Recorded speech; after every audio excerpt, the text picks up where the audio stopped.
어제부터 또 이제 내일까지인가요? 내일까지 은혜로운 치유 대피정을 갖고 있는데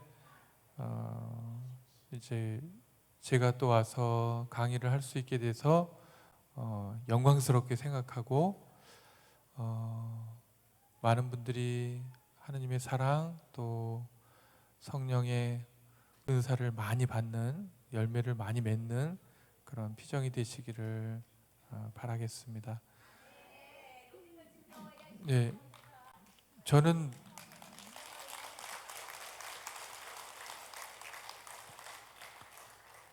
서울교구 신부인 거 아시죠?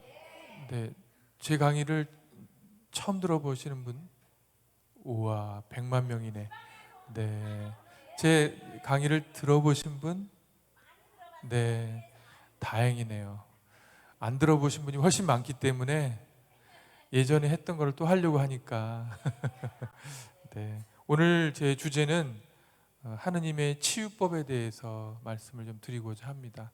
오늘 치유 대피정인데 하느님께서 어떻게 이 지상에서 그 치유를 하시는가, 치유 방법을 사용하시는가 말씀을 드리도록 하겠습니다. 가까이 나가면 부담스러운가요? 네, 좋습니다. 다 좋대네요. 네. 먼저 오늘 그 성경 말씀이 참 좋은 것 같아요. 나를 불러라, 내가 대답하리라. 제가 그 하느님께 거는 전화번호 해가지고 예레미야서 33장 3절 이렇게 얘기하는데, 나를 불러라. 그럼 내가 대답을 하고, 그리고 너희가 모르는 것까지도, 숨겨진 것까지도 다 알려주리라. 이렇게 예레미야서 33장 3절에 보면 쭉 알려져 있는데, 이제부터 하느님의 여기 나와 이슈, 여기 우리 팜플렛에 33장 3절 나와 있습니다. 먼저 하느님 우리에게 얼마나 큰 축복을 주셨는지에 대해서 간략하게 말씀을 드려보도록 할게요. 다 알고 있죠? 알면 안 할게요. 몰라요? 알아도 모른다고 이제 무슨 뭔 얘기인지 한번 들어봐야 되니까.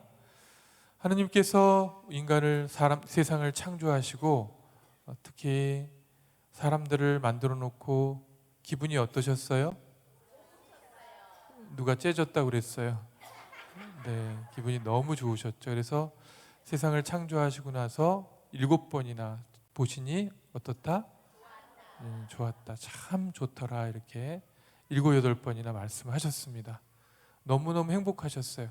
사람을, 그 창조의 정점인 사람을 어떻게 만들었다 그러죠? 무엇으로 만들었다? 흙으로. 또 어떤 모양으로? 당신 모양으로, 당신 모습대로 만들었다. 그래서 우리 유식한 말로 하면은 이마고 데이, 하느님의 모상, 많이 들어보셨죠? 하느님의 모습대로 그대로 만드셨다. 너무 행복했어요. 그런데 하느님께서 사람을 만들어 놨는데 첫 인류부터 어떻게 죄를 짓기 시작하죠? 무슨 죄를 졌어요? 첫 인류가? 우리 교리 시간 같아요. 네. 누가 사과 따먹지 말라고 또 사기를 치고 있어요? 사과가 아니고 선악과죠, 그죠? 선악과를 사탄이 와서 유혹을 합니다. 야, 이 산에 있는 거, 이 동산에 있는 거 아무것도 따먹지 말래매. 이 말이 맞아요? 틀려요? 틀리니까 반박. 아니, 여기 선악과만 따먹지 말고 다 먹어도 된다고 그랬어. 이제 유혹에 넘어가는 거죠. 그럼 이거 왜 이것만 먹지 못하게 할까? 한 번도 생각해 보지 않았어요. 하느님 명령하신 거니까 무조건 따랐는데, 글쎄, 그랬더니 사탄이 뭐라 그래요? 요거 먹으면 누구하고 똑같아진다? 하느님하고 똑같아진다. 아니, 하느님보다 더 세질까 봐 하느님이 겁먹어가지고 못 먹게 한 거야. 사람들은 지금 여기 계신 분들, 뭐 그때는 모르지만 본성이 하지 말라고 그러면은 안 해요? 하고 싶어요? 진짜요? 애들도 마찬가지. 애들이 더 그러죠, 그죠? 그 마음을 이해해 주셔야 됩니다. 하지 말라고 그랬는데 괜찮을 거라고, 더 좋을 거라고 이해하니까 땡겨요, 안 땡겨요? 땡긴단 말이에요. 그래서 딱 따서 먹어보니까 어때요? 먹음직스러워요. 여러분들은 맛있는 거 먹으면 누구 생각나요? 누가 남편이라고 뻥치시네.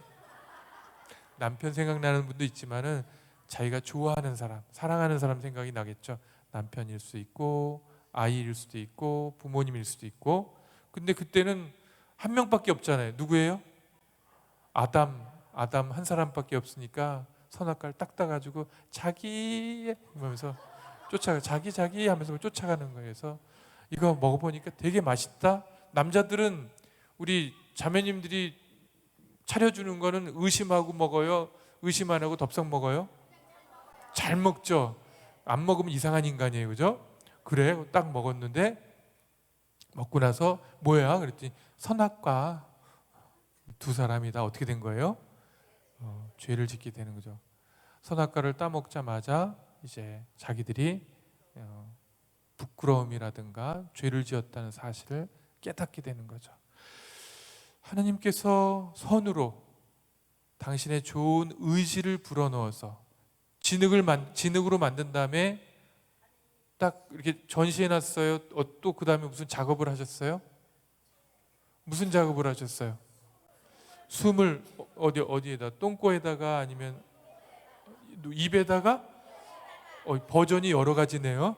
네, 코에다가. 우리 숨이 왔다 갔다 하는 코에다가 후 하고 하느님의 숨결 루아흐, 히브리 말로 루아흐라고 하는데 숨결, 혼, 영 다 번역이 되는 거예요. 그러니까 하느님의 영원성을 우리 진흙에다가 후 하고 불어넣으면서 인간은 엄청나게 놀라운 존재가 된 거예요. 뭐냐면 영원성을 갖게 된 거예요. 초월성을 창조 때 갖게 된 거예요. 개, 돼지 뭐 이렇게 식물한테 하느님이 후 하고 바람 넣었다는 얘기 있어요, 없어요?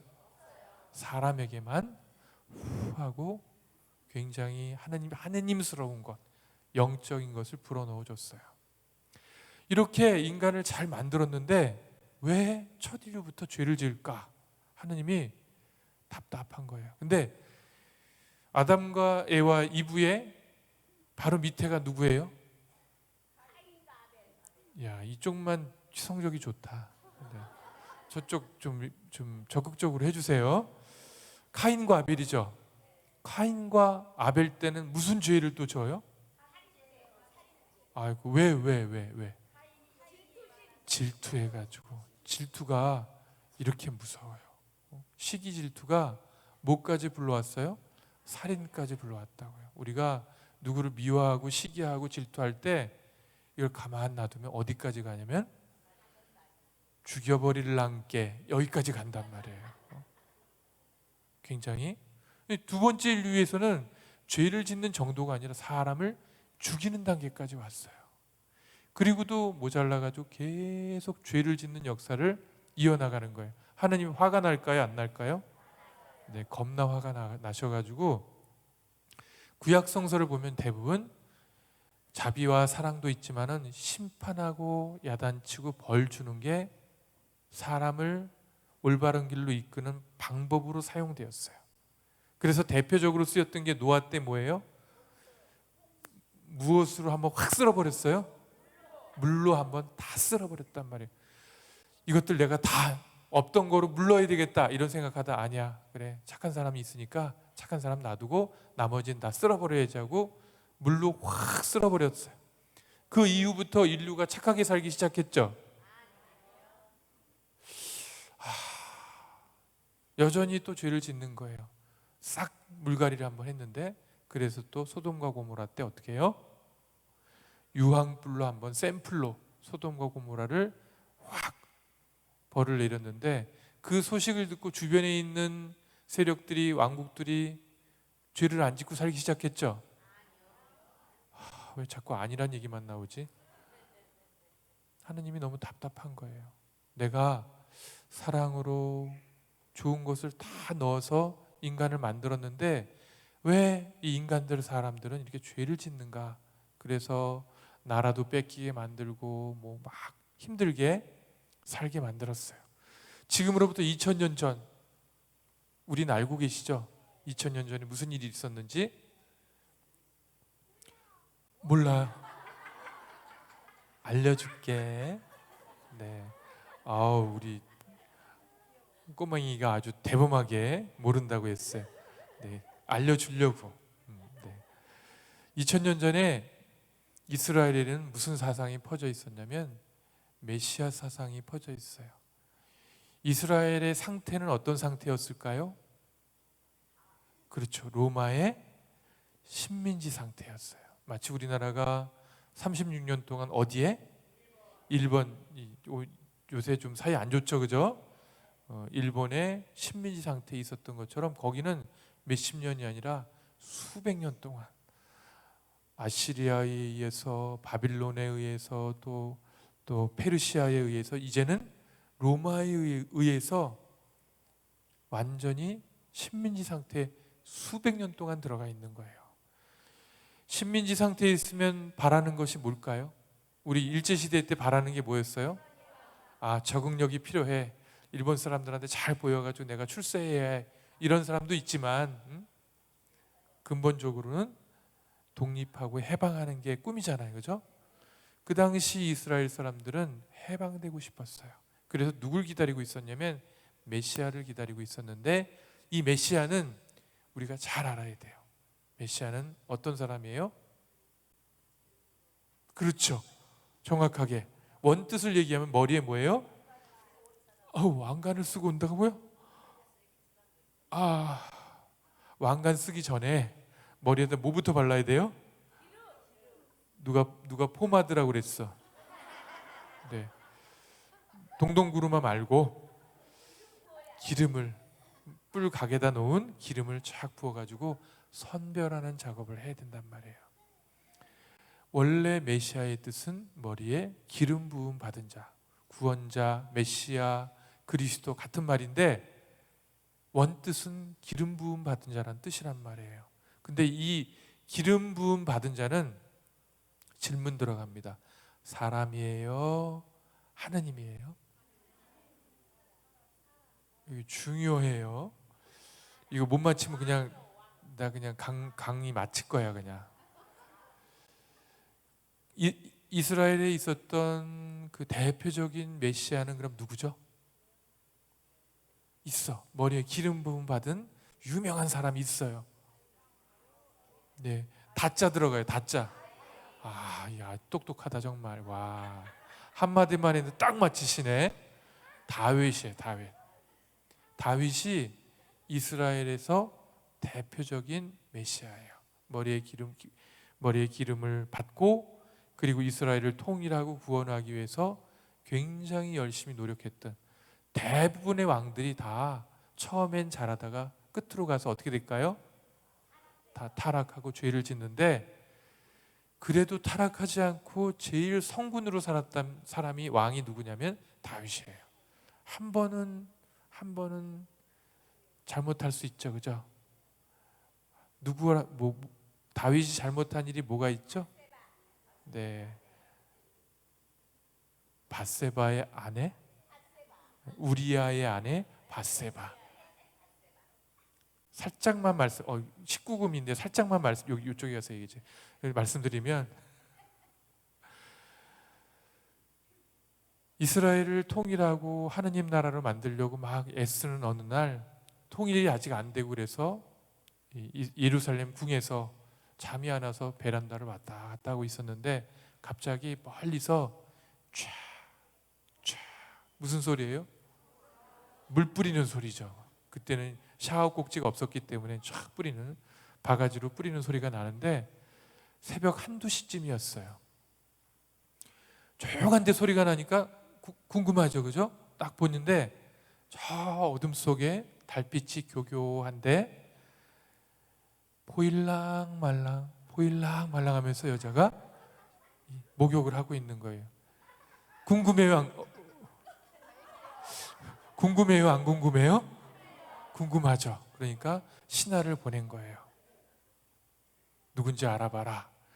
모든 신하들은 충성을 하는, 오바를 하는 경향이 있어요. 알아보라고 그랬더니 데리고 왔어요. 목욕을 바로 마친 비누 냄새가 샥 나는 여인이 밤중에 아름다울까요? 귀신 같을까요? 아름답죠. 나는 왕, 너는 아름다운 여인. 그러니까 아름답게 하룻밤을 보내고 돌려보냈어요. 그리고 아무 일도 없던 것처럼 그냥 지나가려고 그랬어요. 그런데 한 달 후쯤, 한 달 조금 지난 다음에 전보고 급전이 왔어요. 다윗 대왕님께 밧세바 올림, 임신했음 책임질 것. 예상 못했던 일이 딱 벌어진 거예요. 어떡하지? 여태까지는 다 하나님께 묻고 하나님 뜻대로 따랐던 다윗이었는데 이제부터 자기 스스로 해결하려고 하는 그런 마음이 발동한 거예요. 그러면서 생각하는 걸 무슨 생각이라고, 뭘 한다고 그러죠? 예? 그렇게 생각하는 걸 뭐라고 그래요? 예? 누가 잔머리라고 그랬는데? 그렇죠. 잔머리를 굴리기 시작한 거죠. 어떻게 하면 이 공경에서 벗어날까? 그래서 알아봤더니 이 밧세바는 누구의 아내였어요? 돈을 벌기 위해서 군인이 된 용병 우리아의 아내였어요. 그래서 그러면 전쟁터에 나가 있는 우리아를 빨리 불러서 누구랑 잠자리를 하게 해요? 자꾸 우리아하고, 우리아는 남자고 밧세바는 여자예요. 헷갈리지 마세요. 우리아를 불러다가 밧세바와 빨리 잠자리를 들게 해서 누구 자식으로 만들어 버려요? 자기 부부의 자녀로 만들어야 되겠다 해서 뜬금없이 사령관한테 명령을 내려서 우리아를 특박을 보내라 해서 3박 4일 특박을 보냈는데 눈치를 챘는지 어쨌는지 우리아가 집으로 안 들어가요. 성 앞에다 텐트를 딱 치고 다 가부좌 틀고 앉아가지고 하고 있어요. 술을 갖다 줘도 안 먹어요. 잘. 우리 전우들이 지금 저쪽에서 그 전방에서 죽어가고 있는데 제가 어떻게 술을 마실 수 있겠습니까? 어찌 여자에게 가리요 하면서 딱 있는 거예요. 그래서 하룻밤 그렇게 지내는 걸 보고 다윗 왕이 가서 안 되겠다 해서 남자가 술이 들어가고 술이 코가 삐뚤어질 정도로 술이 들어가면 누구 생각이 날까요? 무슨 생각? 너는 아직 아니구나. 네, 누구 생각이 난다고요? 여자 생각이 날 거다 해가지고 다윗이 직접 가가지고 소주를 따라주면서 코가 삐뚤어지게 만들어서 취하게 했더니 그냥 코가 삐뚤어진 채로 그냥 드러넣어서 자버리는 거예요. 3일을 집에 안 들어가고 거기서 버티다가 다시 자대복귀를 한 거예요. 첫 번째 작전이 어떻게 했어요? 실패했죠. 안 되겠다. 요거를 그냥 전투가 제일 심한 곳으로 보내가지고 어떻게 하자? 죽여버리고 이 여자를 내가 내 아내로 취하자. 그래서 결국은 우리아가 나가기만 하면 거의 죽는 백마고제 전투에 나가가지고 고지를 점령하려고 하다가 사망하고 결국 과부가 된 이 밧세바를 어떻게 해요? 옛날에는 과부와 고아를 잘 이렇게 품어주는 게 아주 좋은 덕목으로 여겨졌잖아요. 그죠? 그래서 너는 과부, 나는 왕. 그래서 탁 데려다가 취했어요. 다 끝난 줄 알았어요. 그런데 하느님의 예언자 나단이 나타나가지고 대왕마마 드릴 말씀이 있습니다. 뭐예요? 어느 마을에 양을 100마리 이상 키우는 사람이 있었는데 손님이 왔습니다. 거기에 풍습은 손님이 오면은 제일 맛있는 상품의 고기를 잡아가지고 대접을 해주는 게 그 당시 풍습이에요. 근데 내 걸 잡으려고 그러니까 아까워요, 안 아까워요? 아깝죠. 아깝지, 그지? 그러니까 옆에 한 마리만 키우는 사람이 있는 거예요. 한 마리만 키운다는 거는 부자란 얘기예요? 가난하다는 얘기예요? 힘없고 가난하다는 얘기예요. 한 마리를 키우는데 어떻게 생각하냐면 얘를 자식처럼, 딸처럼 생각하는 사람이니까 같이 끌어안고 자고 이런 정도예요. 근데 여러분들 그 양들이 영국이나 이런 쪽 그 뭐 북유럽 쪽에 있는 양하고 이 중동 지역에 있는 양들이 달라요. 중동 쪽에 있는 건 약간 식용이에요. 그리고 유럽 쪽에 있는 양들은 털을 얻기 위한 그런 거예요. 그래서 유럽에 있는 양들은 북실북실하고 아주 깨끗하고 이뻐요. 그런데 중동 쪽에 가면 양들이 어떨까요? 꼬재재재한 데다가 냄새가 하늘을 찔러요. 근데 그 독한 냄새가 나는 양을 끌어안고 잘 정도로 사랑하는 거였어요. 그런데 이 부자가 그 한 마리 가지고 있는 사람의 양을 잡아다가 손님을 대접했습니다.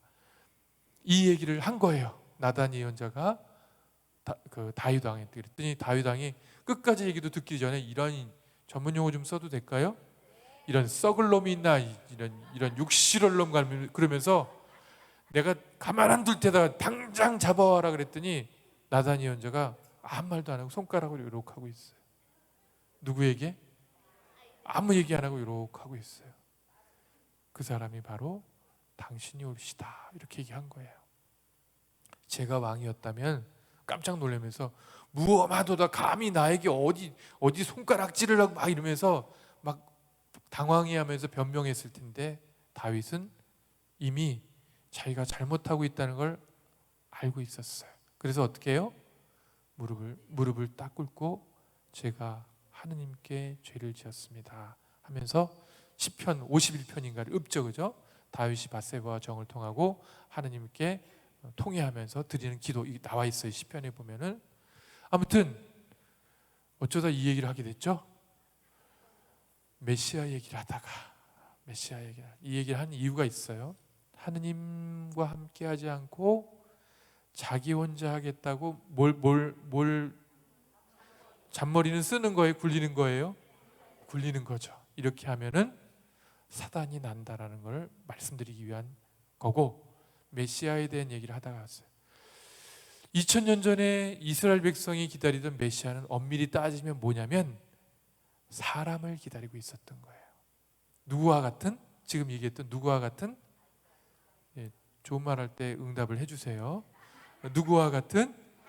그렇죠. 다윗과 같은 왕을 기다리고 있었어요. 위대한 영도자, 똑똑하고 하느님께 충성심이 아주 강한 그런 대단한 지도자가 오기를 기다리고 있었는데 중대한 사건이 벌어졌어요. 중간에 하느님이 그 자리에 탁 들어오신 거예요. 영어로 얘기하면 인터셉트, 중간에 가로채 가지고 사람이 들어와야 할 자리에 하느님이 들어오신 거예요. 우리는 이미 다 알고 있지만 그 당시는 전혀 예상하지 못했던 일이에요. 왜 하느님이 들어왔냐면 구약 시대에 보니까 인간들이 너무 죄를 짓는 거예요. 이 잡것들이. 그래서 야단치고 벌을 주고 훈계를 하고 계명을 지켜라 협박도 하고 뭐 했는데 지켜요, 안 지켜요? 결국 식민지 상태로 빠져버렸단 말이에요. 그러니까 인간이 도대체 왜 저러지? 내가 한번 직접 뭐가 돼봐야 되겠다? 사람이 되어야겠다.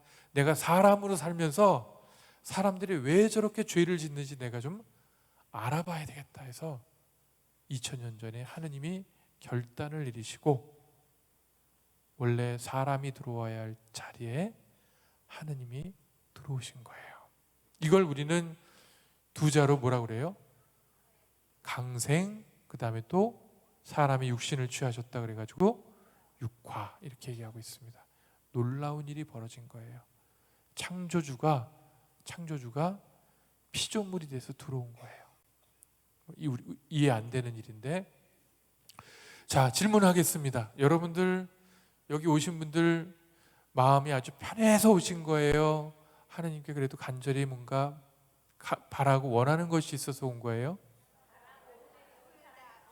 아무 아쉬움이 없는데 갈 데가 없어서 왔어요? 그렇죠. 하느님에 대한 사랑의 충만함으로 하느님 안에서 모든 것이 이루어지기를 바라는 마음으로, 특히 내가 겪고 있는 부족함이나 문제나 병이나 어려움이나 이런 것들을 하느님께 맡기면서 해결해 달라고, 도와달라고 오신 분들이 많죠, 그죠? 네, 그렇단 말이에요. 사람으로 산다는 건 쉽습니까? 어렵습니까? 네, 솔직하게 얘기해 주세요. 쉬워요 이러지 말고 솔직하게. 사람으로 산다는 건 여태까지 살아보니까 쉽나요? 어렵나요? 하느님이 인간이 되어서 사람이 되어서 살아보니까 하느님도 장난이 아니에요. 하느님이 인간이 됐는데 살아보니까 생각이나 마음은 이렇게 먹는데 행동은 엉뚱한 행동을 하고 있고, 예수님도 그런 얘기 하잖아요. 나중에 마음이 간절하나 몸이 말을 듣지 않는구나. 심지어 십자가상에서 이제 나중에 얘기하겠지만 십자가의 길을 택하게 되는데, 그때 아싸 이렇게 하면서 잔을 들었어요? 뭐라고 그랬어요? 아버지, 피땀을 흘리면서 아버지 이 잔을 저에게서 거둬 주십시오. 성경에는 그래놓고 바로 이어졌지만 사실은 굉장히 오랫동안 울기도 하고 고뇌하기도 하며 괴로워했을 거예요. 인터벌이 있었을 거예요. 그 다음에 뒷부분에 가서 뭐라고 그래요? 그러나 제 뜻대로 하지 마시고 당신 뜻대로. 이건 뭐냐면 수락이에요. 그렇게 하겠습니다. 도저히 제가 하고 싶은 마음이 안 들지만은 그 고통 생각하면은 막 피땀이 나지만, 피눈물이 흘리지만은 그래도 이게 사람을 구원하고 세상을 구원하는 길이라면 제가 가겠습니다 하고 결단을 하는 내용인데, 인간으로서의 예수님은 정말 사람에 대한 깊은 이해를 하게 되신 거예요. 그래서 어떤 생각을 하셨냐면, 이건 저의 생각이니까 딴 데 가서 얘기하지 마세요. 딴 데 가서 얘기하면 가만 안 둘 거예요. 네. 하느님이 인간으로 살아보신 다음에 사람들에 대해서 미안한 생각을 가지신 것 같아요. 내가 사람들을 더 조금 완벽하게, 더 꼼꼼하게 신경 써서 만들었다면 이렇게 힘들게, 이렇게 어렵게 살지 않았을 텐데. 그래서 사람들에게, 만나는 사람마다, 아픈 사람마다 어떻게 해요? 예수님의 행적 보면은 됐고 그랬어요? 만나는, 전문용어로 만나는 족족 안수해주고 치유해주고 침 발라주고 마귀 쫓아주고, 그냥 보이는 대로 만나는 대로 다 해주는 거예요. 왜냐면 인간이 이렇게 힘들게 사는구나, 이렇게 고통스럽게 사는구나. 하느님으로서, 인간을 만든 분으로서 너무 안타까운 마음이 든 거예요. 근데 전 세계를 돌아다니면서 일일이 다 고쳐줄 수 있나요? 없잖아요. 그러니까 결단을 내린 거예요. 내가 나를 바쳐서 사람들을 다 구원해야 되겠다 해서 택한 길이 뭐예요? 십자가의, 성령은 조금 이따 오고요. 십자가의 길을 택한 거예요. 자, 또 질문 한 가지 할게요. 모든 사람들이 얼굴 다르고 뭐 색깔 다르고 뭐 모양 다르고 그다음에 남성 여성 다르고 다 다르지만 살아가면서 공통적으로 겪게 되는 것이 있다면 무엇일까요? 네? 죽음. 좋아요. 여기 있는 분들 난 죽어도 안 죽을 거야 뭐 이러지만 제가 예언하기인데 다 죽죠. 죽음하고 또 살아있는 동안 공통적으로 겪어야 되는 것이 죄, 고통이 있단 말이에요. 자, 고통 인정하세요? 여러분들은 언제까지 고통을 당할까요? 대답하기 좀 어렵죠? 그러면 저는 언제까지 고통을 당하다 살까요? 죽을까요? 예? 저 악담하시는 거예요, 저한테? 죽을 때까지 막 고통을 받다가 가라 이렇게 악담하시는 거예요? 여러분들은 언제까지 고통을 받아요? 그래서 고통은 보편적인 것이다. 본질적인 것이다. 누구 한 사람만 누가 미워서 죄에 대한 대가로 벌을 받는 것이 아니라 고통은 죽을 때까지 누구나가 다 견뎌야 되고 받아야 되는 그런 본질이지 선택사항이 아니다. 누군가 그런 얘기를 해요. 왜 나만 갖고 그래? 이런 사람들이 있는데 그 사람만 갖고 그러는 게 아니라 누구나가 다 피해갈 수 없는 게 바로 뭐예요? 고통이라는. 하느님이 인간을 구원하는 방법으로 전지전능한 힘으로 너희들을 구해주마 이렇게 안 하고 사람하고 가장 가까운 길을 선택한 거예요. 그게 뭐냐면 십자가의 길이고 고통의 길입니다. 이렇게 됨으로써 인해서 하느님은 인간하고 철저하게 같아진 거예요. 그래서 그 고통을 겪음으로 인해서 사람들의 고통을 이제는 이해할까요? 생각할까요? 이해하게 된 거예요. 그래서 어떤 신학자는 헨리 나우엔이라는 신학자는 이러한 예수님의 모습을 보고 뭐라고 그랬냐면 상처 입은 치유자다 이렇게 표현했어요. 내가 아파봐야지 그 아픔이 얼마나 아픈지 알죠, 그죠? 하나도 안 아파본 사람이 막 다리 부러지면 아우 아프겠다 그러면 알고 아프겠다 하는 거예요? 그냥 말로 하는 거예요? 말로 하는. 부러져 봐가지고 막 그 긴 시간을 고통을 당해봐야지 얼마나 아픈지 안단 말이에요. 하느님이 십자가의 길, 고통의 길, 죄 짓지 않은 사람이 매 맞고 심지어 죽을 때는 제일 전문 용어 좀 써도 될까요? 뻘거벗고 여긴 뭐 이렇게 가려져 있지만 실은 아무것도 안 입히고 걸어놔야 돼요. 뭘 잘했다고 가려져요? 그러니까 너덜너덜 덜렁덜렁 매달려 있는 거예요. 창피해요? 안 창피해요? 죽는 것도 사람들 앞에 죽는 것도 창피한데 죽을 때까지 매달려 있는 거예요. 우리나라 그 순교 시대에 보면은 참수를 시키죠, 그죠? 능지처참하게 참수한 다음에 버리는 게 아니라 머리를 창에 꽂아가지고 성에 매달아놔요. 너희들 잘못하면 어떻게 된다? 요렇게 된다. 샘플로 보여준단 말이에요. 로마 시대에 가장 비참하고 처참하게 죽이는 방법은 십자가에 매다는 거예요. 예수님이 뭘 잘못했다고. 그런데 그 길을 선택하는 거예요. 그러니까 겟세마니에서 피눈물이 나와요, 안 나와요? 이 잔을 거둬주십시오. 앞길을 아니까 도저히 인간적으로, 신적으로가 아니라 인간적으로 자신이 없고 너무 두려운 거예요. 이 잔을 거둬주십시오. 하지만 제 뜻대로 하지 마시고 누구 뜻대로 하라고요? 아버지 뜻대로 하십시오 해가지고 이 길을 갑니다. 십자가의 사건이 무지 중요한데, 자, 십자가는 예수님이 희생 제물로 바쳐지는 거죠, 그죠? 이 말은 뭐냐면 예수님께서 제물로 바쳐지면서 모든 사람들의 죄를 다 가져가신 거고, 그다음에 사람들을 산 거예요. 질문하겠습니다. 예수님의 몸값은 사람들 몇 명을 구할 수 있는가? 1. 14만 4천 명. 신천지에서 하는 얘기죠. 그 다음에 2. 전 인류를 구하기에는 조금 딸린다. 3번. 전 인류에 딱 맞는다. 우리 한 사람 한 사람 딱 맞고. 4번. 전 인류를 구하고도 넘친다. 자, 몇 번이에요? 누가 1번이라고 그랬어? 1번 신천지에서 온 사람이에요. 옆에 1번 그런 사람이 있으면 잘 찾아봐요. 신천지에서 온 사람이에요. 4번이 4번. 하느님의 몸값은 우리 인간들을 다 구하고도 어떻다고요? 남는단 말이에요. 그래서 제가 예언을 하는데 오늘 이 피정에 2박 3일 피정에 오신 분들은 한 분도 빼놓지 않고 다 천국에 들어갈 거예요.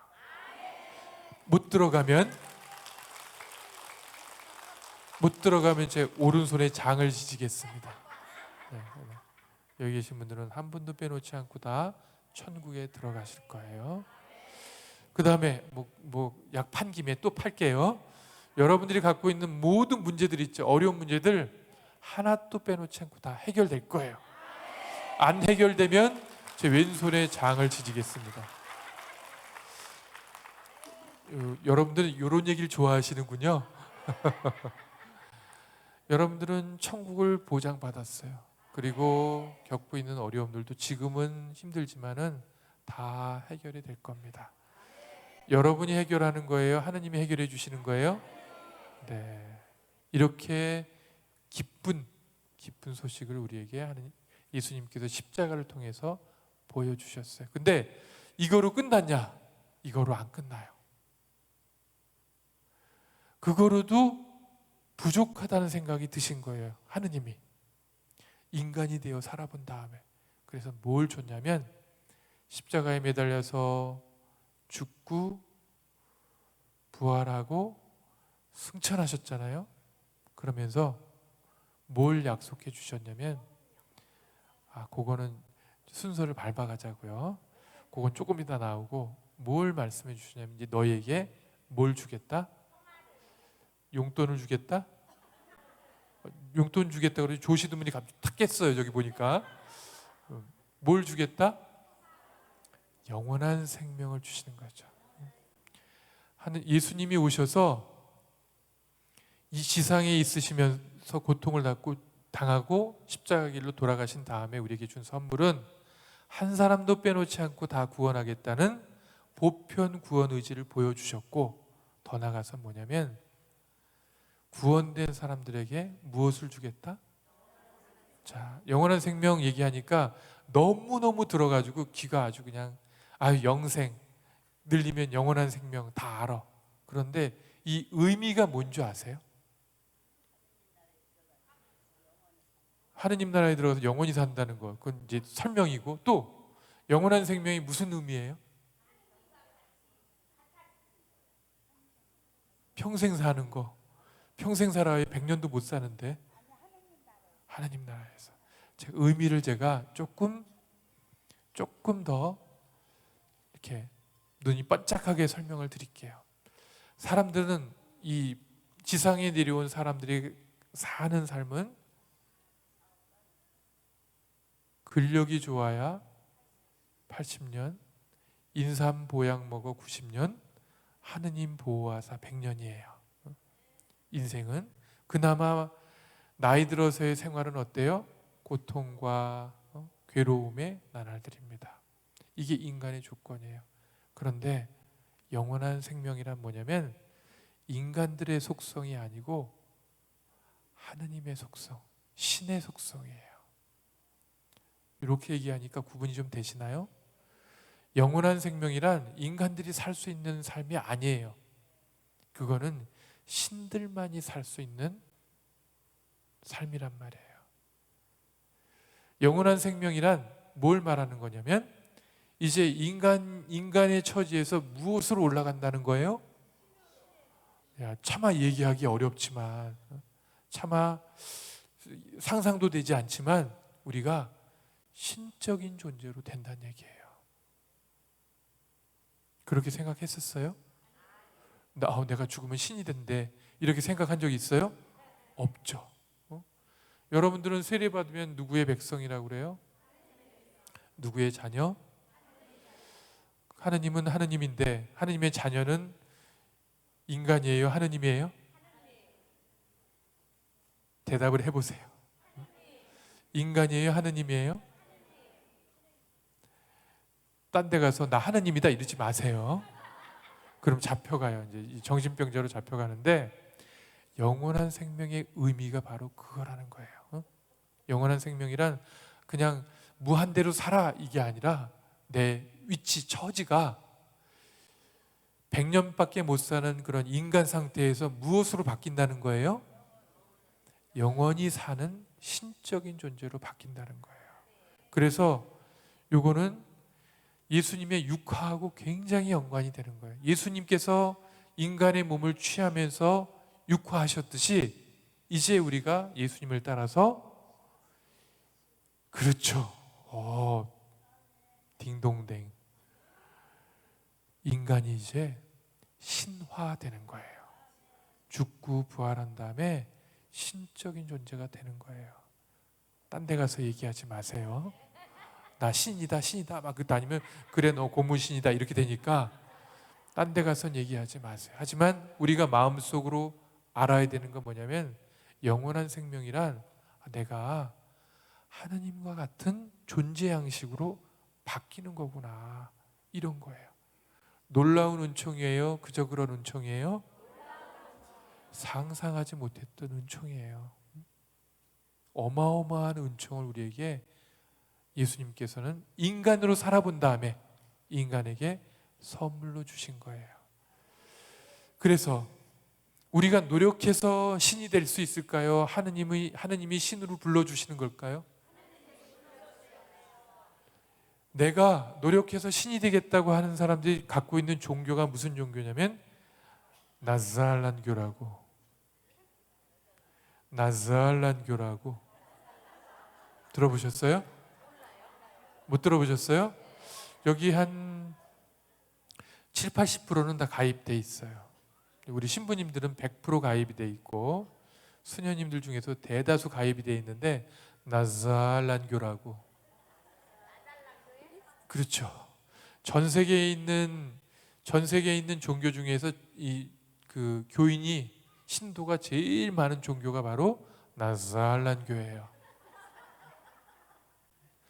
내 스스로가 완벽해지고 내 스스로가 어떤 정점에 이르고 내 스스로가 모든 걸 다 하겠다고 마음 먹는 순간 어느 종교에 들어가는 거라고요? 너무 촌스럽게 얘기하지 말고 나잘란교라고 그 종교에 들어가게 되는 거예요. 하느님 나라는 영원한 생명은 내 스스로가 얻는 생명이 기다 아니다? 아니다. 영원한 생명은 무상으로 하느님이 주시는 선물이에요. 하느님만이 주실 수 있는 거지 우리가 선행을 하고 노력을 하고 뭐 많은 돈을 기부를 하고 해서 얻어지는 것이 절대로 아니다. 아셨죠? 그래서 영원한 생명을 얻고 우리 행복하게 살려면 어떻게 해야 돼요? 하느님과 어떻게 해야 돼요? 친해져야 한다. 누가 또 싸워요 그랬어? 네, 싸워서 얻어내야 돼요? 하느님과 하나 되지 않으면 하나님의 뜻 안에 살려고 노력하지 않는다면 우리는 자꾸 나도 모르게 하느님하고 멀어지면 멀어질수록 어느 종교 쪽으로 간다고 자꾸 나잘란교로 자꾸 들어가요. 자기 뜻대로 하고 내 뜻대로 대부분 내 뜻대로 잘 안 되죠. 그럼 마음에서 뭐가 올라와요? 승질이 올라오잖아요. 막 우라가 치밀고 이 잡것들이 이 썩을 놈들이 이러면서 화만 낸단 말이에요. 자기가 신이니까 자기 뜻대로 하려고 하니까. 그래서 충동 조절이 잘 안 되고 화가 자꾸 더 많이 나는 거예요. 우리가 예전보다 많이 알고 많이 배우니까 능력이 조금씩 더 많이 예전보다 생기니까 자꾸 내 뜻대로 더 하고 싶은 거예요. 이건 무슨 길이다? 나잘란교에 입문하는 길이다. 우리가 갈 길은 나잘란교가 아니라 무슨 교? 그리스도교, 하나님과 하나 되는 그쪽으로 가야 된다. 그리고 이제 하느님의 은혜에 대해서 제가 설명을 드리고 있는데, 그리고 이거로도 예수님은 부족하다고, 영원한 생명까지 줬는데 이거로도 부족해요. 다 전 인류를 다 샀는데 이거로도 부족해요. 왜냐하면 100년 동안의 삶이 있잖아요, 그죠? 지상의 삶, 이거를 잘 살 수 있도록 도와주기 위해서 어떤 분을 보내셨다? 지금 예수님이 얘기하는 거예요. 지금 예수님이 보내셨다고. 누구를? 성령을 보내주셨다고요. 여기 지금 여러분들 뉴스 많이 들어보시죠? 혹시 성령께서 하늘로 올라가셨다는 뉴스 들어보셨어요? 하늘로 올라갔다고요? 성령께서 하늘로 가셨다는 이 소식은 못 들으셨죠? 그러면 아직도 계신 거예요. 아직도 이 자리에서 우리에게 마음의 평화를 주시고 용기를 주시고 희망을 주시고 또 힘을 주시고 해야겠다, 뭔가 다시 한번 해봐야 되겠다는 의욕을 주시고 아, 내가 너무 미워했구나. 좀 더 사랑해야 되겠다. 사랑의 마음을 불러일으켜 주시고 성령께서 계속 우리에게 작용하고 계신 거예요. 2000년 전에 우리에게 내려오셔서. 요거로 또 됐느냐? 요거로도 안 됐어요. 그래서 뭘 내려주셨냐면 성사를 내려줘요. 성사. 아시죠? 성사가 뭐예요? 거룩한 일? 성사?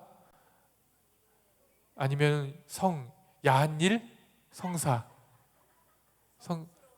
네, 성스러운 일이에요. 성사란 뭐냐면 이건 그 교리 같아요. 보이지 않는 하느님의 은총이 가시적으로 보이게 이 세상에 드러나는 걸 갖다가 성사라고 그러죠. 그래서 여러분들이 제일 자주 보는 성사가 뭐예요? 고백성사죠. 고백성사 보러 가고 싶어요? 가고 싶지 않아요? 누가 가고 싶다고 그랬어? 너무 자주 가는 사람은 조금 문제가 있는 사람이에요. 한 달에 한 번씩 정도 자기 자신을 점검하는 건데 하루에 한 번, 신부님 막 발도 이래. 신부님 하루에 한 번만 좀 성사 좀 보게 해주세요. 이 사람은 환자다 이렇게 보는 거죠. 쇄심증 환자다. 하느님이 얼마나 우리를 사랑하시고 우리에게 많은 힘을 주는데 매일매일 난 죄인이에요 이런다는 거는 약간 문제가, 하느님을 안 믿고 죄를 믿고 있는 사람이에요. 문제가 있는. 그래서 한 달에 한 번 정도, 두 달에 한 번 정도 성사를 보는 걸 권하는데, 여러분들은 성사를 볼 때 늘 새로운 죄를 고백하나요? 비끄무레한 죄를 계속 고백하나요? 어때요? 그 말은 뭐냐면 비슷한 죄를 고백한다는 거, 그 부분이 나에게 취약하다는 거예요. 그런데 하느님은 고백성사를 보면은 그 죄만 낼름 사해 주는 게 아니라 앞으로 살아갈 수 있는 힘과 용기와 지혜를 한꺼번에 거기 내려주시는 거예요. 성사가 뭐라고 그랬어요? 보이지 않는 하느님의 뭐가? 누가 금총이라고 그랬어요. 네. 은총보다 센 게 금총이에요? 네. 은총을, 하느님의 은총을 가시적으로 내 삶 안으로 보내주시는 게 성사다. 그래서 고백성사를 보면은 창피해, 죄 고백하기 싫어, 이걸 넘어서 훨씬 더 많은 은총을, 축복을 받게 되는 겁니다. 그리고 더 자주 볼 수 있는 성사가 뭐예요? 성체성사죠. 성체성사인데 자, 질문하겠습니다. 나는 열심히 기도하고 했지만 아직까지 하느님은 만난 적이 없다. 솔직하게 나는 아직까지 하느님을 만났다고 하기에는 좀 거시기하다. 자신 있게 만나게 해드릴 테니까 자신 있게. 자, 그러면 한 번이라도 안 들면 가만 안 둘 거예요. 나는 하느님을 만났다.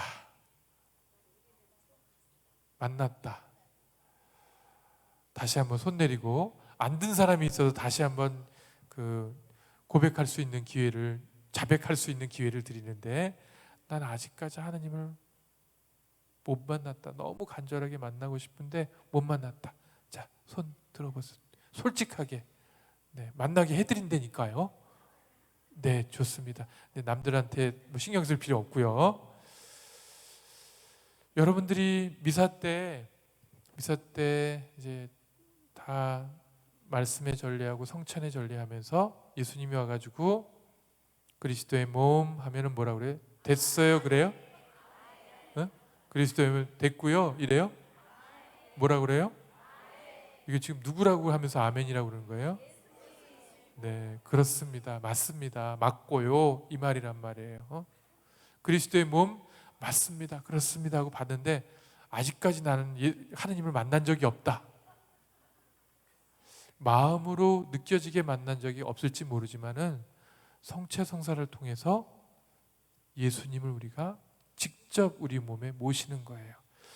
이게 예수님의 이 성체가 예수님의 몸이라면, 밀떡이 예수님 몸이라면, 예수님의 진짜 몸이라면 우리 몸에 들어와서 우리 몸을 썩게 만들까요? 치유시켜 주실까요? 여러분 상식적으로 생각해 보세요. 이게 예수님의 몸인데 예수님의 몸이 우리 몸에 들어와 가지고 우리 내장 기관을 다 썩게 만들까요? 치유시켜 줄까요? 네, 여러분들이 믿는 대로 될 거예요.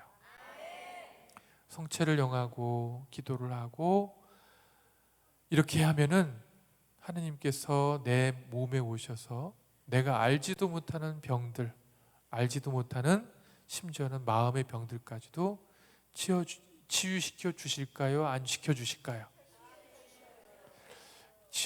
치유시켜 주신다고 말씀한 분들만 치유시켜 줄 거예요. 네, 조금 후회가 되는 분들이 뒤에 계세요. 다시 한번 여쭤보겠습니다. 예수님의 그리스도의 몸이 내 안에 들어오시면 나의 몸을 치유시켜 주고 또 마음의 어려움들, 고통들 이런 것들을 치유시켜 주실까요? 더 나쁘게 만들어 주실까요? 네, 소리 안 질러도 돼요. 네, 그렇게 말한 사람 그대로 될 겁니다. 아무 말을 안 한 사람은 안 될 거예요. 이게 믿음의 힘입니다. 예수님이 강조한 우리 이제 치유법 할 때 나오는 건데, 아무튼 하느님은 세상의 구약 시대에 말고 2000년 전에 내려오셔가지고 우리가 상상할 수도 없을 만큼 엄청나게 많은 선물을 주고 올라가셨다. 제일 큰 선물은 한 사람도 빼놓지 않고 어디 간다? 조심하고 말씀하셔야 돼. 말하는 대로 되니까. 지옥 간다, 천국 간다. 여기 계신 분들은 한 분도 빼놓지 않고 다 천국에 들어가실 겁니다. 또 여러분들이 갖고 있던 모든 죄와 고통과 어려움들은 하나도 빼놓지 않고 다 어떻게 된다? 해결이 될 겁니다. 네. 두 개가 안 되면 제가 왼손 오른손에 장을 지신다고 그랬어요. 제 손이 너덜너덜해지지 않도록 기도해 주시기 바랍니다. 그리고 그거로도 모자라서 하느님은 우리가 죽고 난 다음에 부활하고 무슨 생명? 영원한 생명을 얻는다. 이건 뭐라고요? 하느님이 된다라는 거. 우리가 딴 데 가서 얘기하지 말라고 그랬어요. 저기 한철호 신부님이 그러는데 나 하느님 된대. 하느님 이러면은 저도 걸려 들어가고 여러분도 이제 이상한 사람으로 잡혀가게 돼요. 우리들의 궁극적인 방향은 그거지만은 아직 이루어지진 않은 거죠. 그리고 지상에서의 삶이 또 어떠냐에 따라서 변수가 있을까요? 없을까요? 있을 수 있어요. 하느님께서 인간에게 주신 가장 큰 선물이기도 하고 제가 보기엔 약간 실수인 것 같아요. 하느님의 가장 큰 실수는 뭐냐면 인간에게 엄청난 자유의지를 주셨다는 거예요. 이 자유의지는 어떤 자유냐면 나의 근원인 나를 만들어주신 하느님조차도 거부할 수 있는 아니야 없어 안 믿어 이렇게 거부할 수 있는 어마어마한 자유예요. 하느님이 후회하셨을지도 몰라요. 완전한 자유의지 말고 절반의 자유의지만 줄걸. 그냥 착하게 살고 나를 버리지 않고 나와 내 안에서 축복을 받으며 살도록 할걸. 그런데 하느님이 이미 줘버렸어요. 뭘 줘버렸어요? 완전한 자유의지. 2차 바티칸 공의에 의하면 사람들은 자유의지에 의해서 선을 선택할 수 있다. 이 말은 가로 열고 또 모두 선택할 수 있다. 악도 얼마든지 선택할 수 있다. TV 뉴스나 이런 데 보면은 어떻게 사람을 죽이고 심지어 토막을 내서 막 유기하고 버리고 어떻게 인간이 저럴 수 있지? 인간이 그럴 수 있을까요? 없을까요? 누가 없어요 그랬어. 사람은 뭐든지 할 수 있어요. 선한 거로 친다면 선함의 끝까지 갈 수 있고 악함으로 친다면 어떤 일도 다 할 수 있는 악함을 가지고 있어요. 나의 자유의지에 의해서 얼마든지 선택할 수 있습니다. 여러분들은 선택이 주어졌다고 해서 어떤 선택을 하실지, 그리스도의 깃발을 선택을 하실지 아니면은 세상의 깃발 아니면 더 나아가서는 악마의 깃발을 선택하실지 그건 여러분의 선택에 따라 달라진다는 거예요. 아셨죠? B와 D 사이에 뭐가 있다? 와 있단 소리 하지 마세요. B와 D 사이에 뭐가 있어요? 알파벳 C가 있죠. 이걸 설명하면 birth, 탄생과 death, 죽음 사이에 뭐가 있다? C가 뭐냐면 choice. 우리가 태어나서 죽을 때까지 끊임없이 뭘 하며 살아가냐면 선택을 하며 살아간다는 거예요. 오늘 여기 여러분들 오셨죠? 선택한 거예요? 밀려서 온 거예요? 난 밀려서 왔다. 차마 손들 수가 없네요. 그죠? 밀려서 온 것도 선택한 거예요. 능동적인 선택이든 수동적인 선택이든 선택을 포기하는 선택이든 사람들은 죽을 때까지 계속 선택을 하며 살아가는 거예요. 이따 점심시간 다가오는데 점심 먹을 거예요? 안 먹을 거예요? 먹을지 안 먹을지도 나의 선택하는 거예요. 아우 너무 피곤한데 여기 오전 강의만 듣고 집에 가서 자고 이따 저녁 때 와야 되겠다. 선택할 수 있어요? 없어요? 있죠. 그러란 얘기 아니에요. 네. 선택에 따라서 내 삶이 완전히 달라진다. 하느님의 뜻, 하느님께서 바라는 방향으로 끊임없이 유혹은 많겠지만 선택해 나가면 그에 상응하는 보답과 축복을 여러분들은 받게 되실 겁니다. 아셨죠? 네. 영원한 생명까지 주셨다. 또 거기다 성사까지 주시고 지상에서 잘 살 수 있도록 성령과 성사까지 우리에게 주셨다. 어마어마한 축복을 주신 거예요. 그죠? 네. 이게 우리들이 받은 지상에서의 선물입니다. 2000년 전에 예수님께서 오셔가지고 어마어마한 사건을 우리 입장에서 보면은 엄청난 선물 보따리를 받고 예수님께서 하늘나라로 올라가신 거예요. 그렇다면 이런 선물을 받은 우리가 여전히 지상에 사는 건 힘들고 어렵고 고통스럽고 괴롭죠. 그죠? 이 안에서 치유되는 방법이 있다. 하나님께서 주신 치유의 방법이 있는데 그거를 간단하게 1시간이 지났으니까 1시간 동안 또 말씀을 드리도록 하겠습니다. 하나님의 치유법 1 뭐냐면 세상에서는 이 치료법이 있어요. 따로. 뭐냐면 우리 신앙적인 용어로 얘기할게요. 믿음의 치유법입니다. 믿음. 다 알고 있죠? 예수님께서 하혈병 앓던 여인을 치유해 줄 때 상황을 한번 볼까요? 이 여인은 혈우병이라고 하기도 하고 피가 멈추지 않는 병이에요. 그러니까 피가 멈추지 않으니까 1년, 2년, 3년, 4년 계속 횟수가 갈수록 살이 찔까요? 살이 쪽쪽 빠질까요? 네, 피골이 상접하다고 얘기하죠. 그죠? 그런 여인이에요. 그래서 용하다는 사람이 있는데 다 가봤어요. 저기 경희의료원에 한방이 유명하다고 그래서 경희의료원도 가보고 또 진단을 무지 잘하고 치료를 잘한다는 서울대병원도 가보고 또 민간요법 용하다고 그래서 민간요법도 가보고 숙tum도 떠보고 별별걸 다 해봤는데 돈만 날리고 여전히 병은 그대로예요.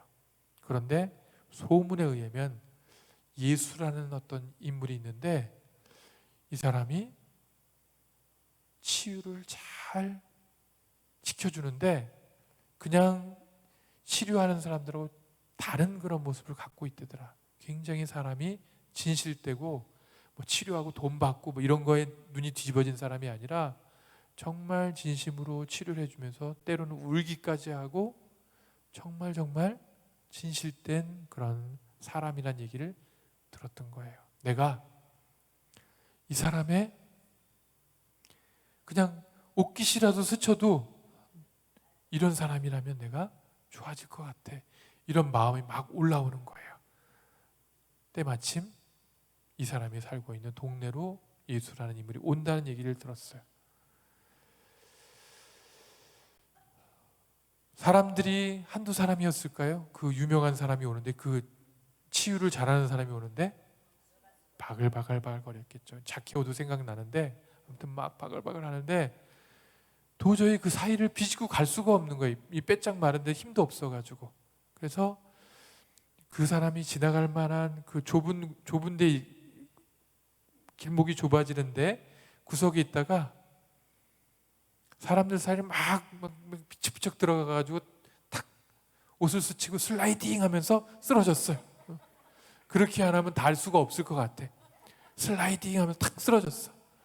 그랬더니 딱 예수님이 갑자기 딱 걸음 멈춘다. 누구냐? 나에게서 뭐가 빠져나갔다. 누구냐뇨? 얘도 만지고 쟤도 만지고 저도 만지고 다 만지. 누구냐뇨? 그래. 아니다. 나에게서 기적의 힘이 빠져나갔다. 그랬더니 넘어져 있던 여인이 뭐라 그래요? 딱 무릎을 꿇으면서 저여요 그러는 거예요. 그랬더니 예수님이 딱 그 여인을 보고 뭐라고 그랬어요? 절차를 밟아야지. 불러야지. 여인아, 여인이여, 너의 믿음이 너를 구원하였다. 예전에는 그 공간복음에는 내 믿음이 너를 살렸다 이런 식으로 나왔는데 지금 번역에는 뭐라고 나오냐면 여인아, 너의 믿음이 너를 구원하였다. 구원이 큰 걸까요? 치유가 큰 걸까요? 자, 예수님께서 구원해 주신다고 하면서 이 이유를 누구에게 돌렸어요? 원인을? 내 능력으로 너를 고쳐주마 이렇게 얘기했어요? 너의 믿음이 너를 구원하였다 이렇게 했어요. 그리고 백인대장에게 또 뭐라 그래요? 가봐라. 네가 믿고 있는 대로 될 것이다 이렇게 했어요. 예수님이 병을 치유해 주면서 제일 많이 했던 얘기가 뭐냐면 그 사람에게 네가 믿는 대로 될 거다. 내 믿음이 너를 구원하였다. 이런 얘기를 해줬단 말이에요. 다른 얘기로 한다면 내 마음속의 믿음이 긍정적이고 좋은 믿음을 갖고 있다면 그 믿음대로 될까요? 안 될까요? 예수님 말씀대로라면 된단 말이에요. 될 턱이 있나 이런 사람 있죠? 그런 사람은 될까요? 안 될까요? 네, 턱만 아프죠. 여러분의 앞날은 지금보다 더 좋아질까요? 나빠질까요? 좋아진다고 얘기한 사람만 좋아질 겁니다. 여러분의 자녀들은 지금보다 더 행복해질까요? 불행해질까요? 네, 소리 지르지 말라고 그랬죠? 네. 그렇게 말한 대로 될 겁니다. 여러분의 앞날은 여러분들이 머릿속으로 지금 생각하고 있는 대로 자꾸 방향으로 그쪽으로 가게 될 거예요. 제 말이 아니라 누구의 말씀이라고요? 예수님의 말씀이에요. 그래서 현대에서 정신과에서 가장 각광받고 있는 치료법 중에 하나가 뭐냐면 인지치료라는 거 있어요. 인지치료는 뭐냐면 생각이 너무나 부정적이가지고 우울증에 걸려 있거나 불안증에 걸려 있는 사람이 있어요. 우울증 환자를 저도 이제 상담을 하는 신부인데 만나보면은 입에서 나오는 말들이 긍정적인 말이 많이 나올까요? 부정적인 말이 많이 나올까요? 어떻게 이렇게 잘하세요? 만나봤어요? 우울증 환자들은 입에서 나오는 말들이 대부분 다 안 돼요, 힘들어요, 잘못됐어요, 뭐 부정적인 얘기를 대부분 다 해요. 자기 자신에 대해서 부정적으로 얘기하고 또 주변 사람, 남편이나 자식이나 이런 사람들이 좋은 얘기 할까요? 부정적인 얘기하고. 그러니까 내 앞날이 부정적이에요, 긍정적이에요? 자신과 주변 세계와 미래가 부정적이니까 우울해져요, 밝아져요? 당연히 우울해진단 말이에요. 그러니까 의사가 어떻게 하냐면 요 세 가지 생각을 긍정적인 생각으로 대화를 통해서 바꿔주는 거예요. 자기 자신에 대해서 부정적인 생각을 갖고 있는 사람을 계속 얘기를 해보니까 그렇게 내가 나쁜 사람이 아니네, 무조건 다 잘못되지는 않을 것 같네, 이런 생각을 갖고 남편, 자식, 부모님들에 대해서도 생각이 긍정적으로 바뀌고 미래에 대해서도 좋은 생각으로 바뀌면은 우울증이 확 사라져 버리는 거예요. 뭘 바꾸어서 치료한다? 무슨 생각? 부정적인 생각을 긍정적으로 바꿔서 치료하는 게 인지치료예요. 이거를 2000년 전에 누가 이미 하고 계셨다? 예수님께서 하고 계셨어요. 그래서 혹시 여러분들 마음속에 나 자신에 대해서 또 집안 식구들에 대해서 안 좋은 생각으로 가득 차 있다, 이런 분이 있죠?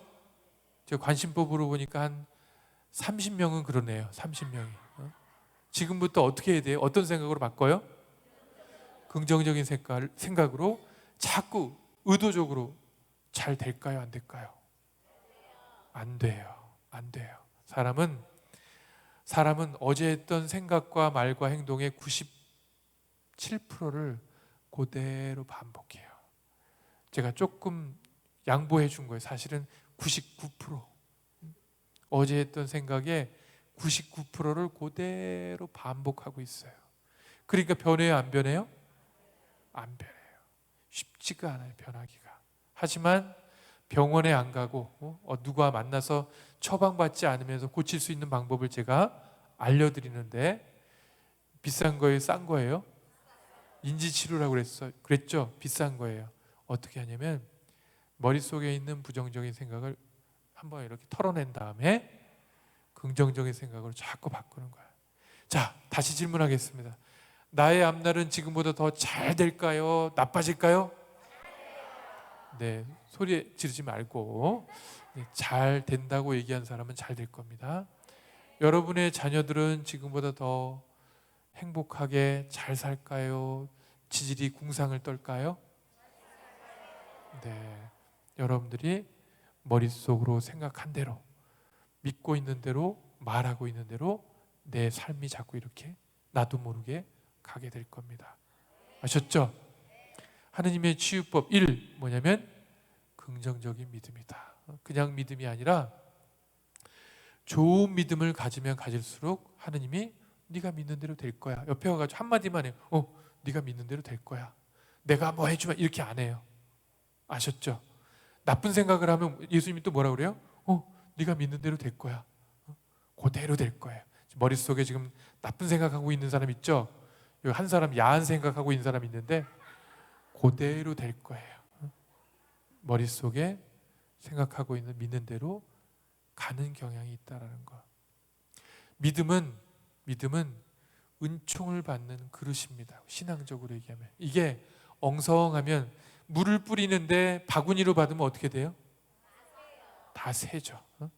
견고한 그릇으로 받아야죠. 믿음이 튼튼하고 견고할수록 더 많은 은총을 받고, 사람들과의 관계에서도 자꾸 의심하고 막 이런 사람 편하게 살까요? 여기 왔는데 제 남편이요, 또 바람 필 것 같아요. 분명히 피고 있을 거야 지금. 이렇게 하면 마음이 편해요, 괴로워요? 사람에 대한 신뢰도 적으면 적을수록 살아가기가 너무 힘들어요. 마찬가지로 하느님에 대한 믿음도 크면 클수록 내가 더 마음이 편하고 안정이 되고 자유로워지고 많은 은총을 얻는데, 믿음이 엉성하면은 자꾸 뭔가 힘든 일만 생기면은 하느님한테 안 가고 어디로 가요? 용하다는 데 찾아간단 말이에요. 전 보러 가가지고. 이 말은 뭐냐면 편안한 얘기를 듣고 싶다는 얘기예요.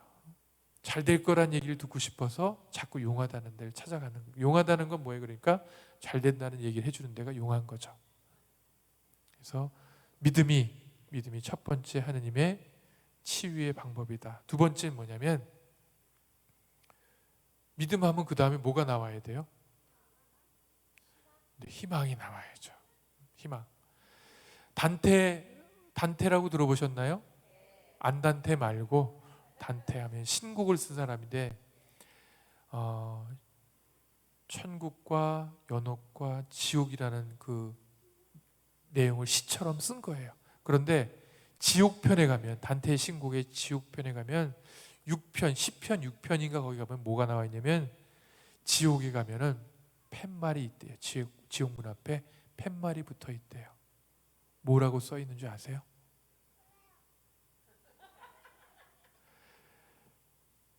로댕의 지옥의 문이라고 한 그 작품이 있어요. 조각품이 있는데 거기에도 이 글자가 써 있어요. 뭐라고 써 있을까요? 네? 이곳에 들어오는 자 희망을 버려라. 지옥의 문 앞에 팻말이 이렇게 붙어 있대요. 이곳에 들어오는 자 뭘 버려라? 희망을 버려라. 우리가 뒤집어 생각하면 우리가 살아가면서 희망을 딱 버리는 순간 그 자리가 뭐가 되는 거예요? 지옥으로 순식간에 확 변해버리는 거예요. 우리 삶은 완전하거나 완벽하지 않습니다. 왜냐하면 우리가 불완전한 존재이기 때문에. 하지만 우리에겐 누가 있어요? 성령께서 늘 우리를 돌봐주시고 하느님이 우리를 사랑으로 바라보고 계신단 말이에요. 근데 불완전한 내가 뭔가 하겠다고 계속 그러면 무슨 일이 생겨요? 자꾸 사단이 생긴단 말이에요. 그래서 하느님과 함께 해야 되고 하느님이 늘 나와 함께 해주실 거라는 어떤 희망을 갖는 거예요. 자, 여러분들은 희망을 내가 일이 잘 풀리고 성공할 때 희망을 가져요? 어려울 때 희망을 주로 가져요? 어렵고 힘들 때 갖는 게 희망인 거예요. 자, 질문하겠습니다. 지금 잘 나가요? 힘들어요? 잘 나간다고 할 수도 없고 힘들다고 할 수도 없고 힘든 편이죠, 그죠? 그렇다면 희망을 가지셔야 됩니다. 이거를 이 상담이나 그 병원의 치료요법에서 뭐라고 그러냐면 긍정요법 내지는 의미요법이라고 그래요.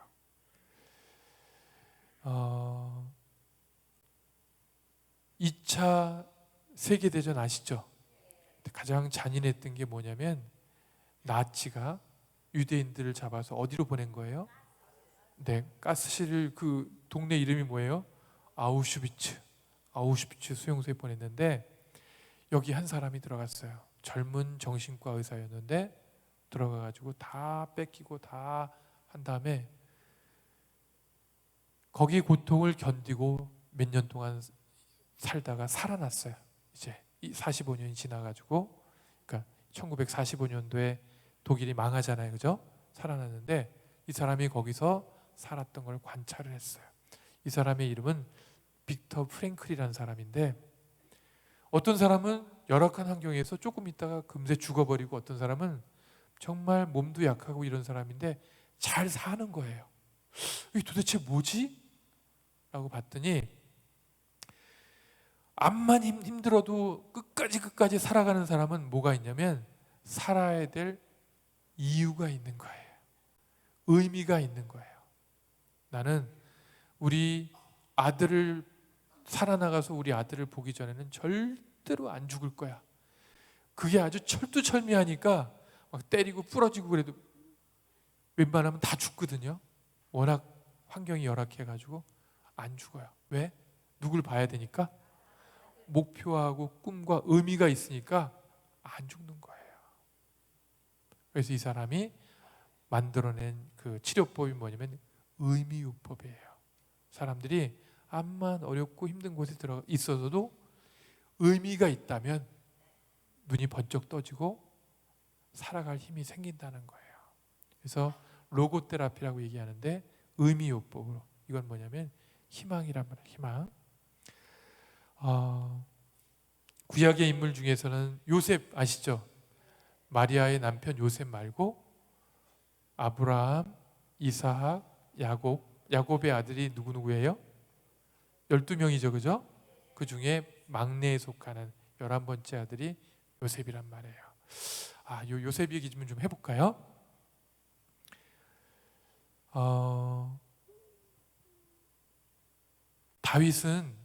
다윗의 아버지가 요셉이니까 다윗은 다윗의 아버지가 누구예요? 다윗이 아니라 이제 야곱이죠. 야곱 제가 잠깐 실수를 했습니다. 아브라함, 이삭, 야곱이죠, 그죠? 야곱의 아버지는 이삭이에요. 근데 이삭부터 얘기하면은 아브라함이 100살이 넘어서 얻은 아들 맞죠, 그죠? 그러니까 아버지는 100살, 어머니는 거의 90살. 그러니까 정자 그런 100살의 정자와 90살의 난자가 만나면 건강해요, 안 건강해요? 상식적으로 안 건강하죠. 그러니까 이삭은 젊은 시절부터 병약했어요. 거기다가 아버지가 금지옥엽으로 키웠는데 13살 땐가 산으로 끌고 올라가죠. 왜? 네가 나를 진짜 믿는다면 네 아들을 제물로 바쳐라. 차라리 주지를 말지. 응? 근데 이 사람은 믿음으로 여길 따라왔으니까 알겠습니다 하고 아들을 데리고 제물을 바치러 올라가는데, 아들이 사랑만 받아가지고 아빠 어디 가요? 제사 지내러 간다. 근데 아빠 제물이 어디 있어요? 할 말이 없어요. 제물은 하느님께서 마련해 주실 거야. 올라가는데 막 룰루랄라. 이삭은 너무 신나. 아빠랑 같이 산에 올라가니까 그때도 룰루랄라가 있었는지 모르지만 랄라라랄라 룰루랄라 하고 막 장난치면서 올라간 거예요. 그런데 산에 올라가자마자 제단을 딱 쌓고 난 다음에 갑자기 아들을 그 나무 지단에 딱 올려놓고 칼로 아들을 확 찌르려고 하는 거예요.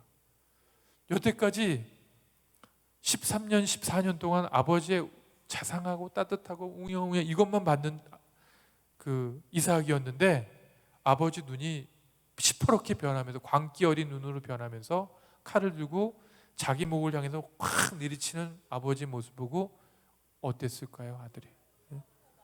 네, 예, 쇼크다, 뭐 유식한 말로 트라우마다 막 이렇게 얘기하는데 엄청나게 놀란 거예요. 그럼 천사가 탁 팔을 잡으면서 됐다. 이제 내가 너의 믿음을 알았다.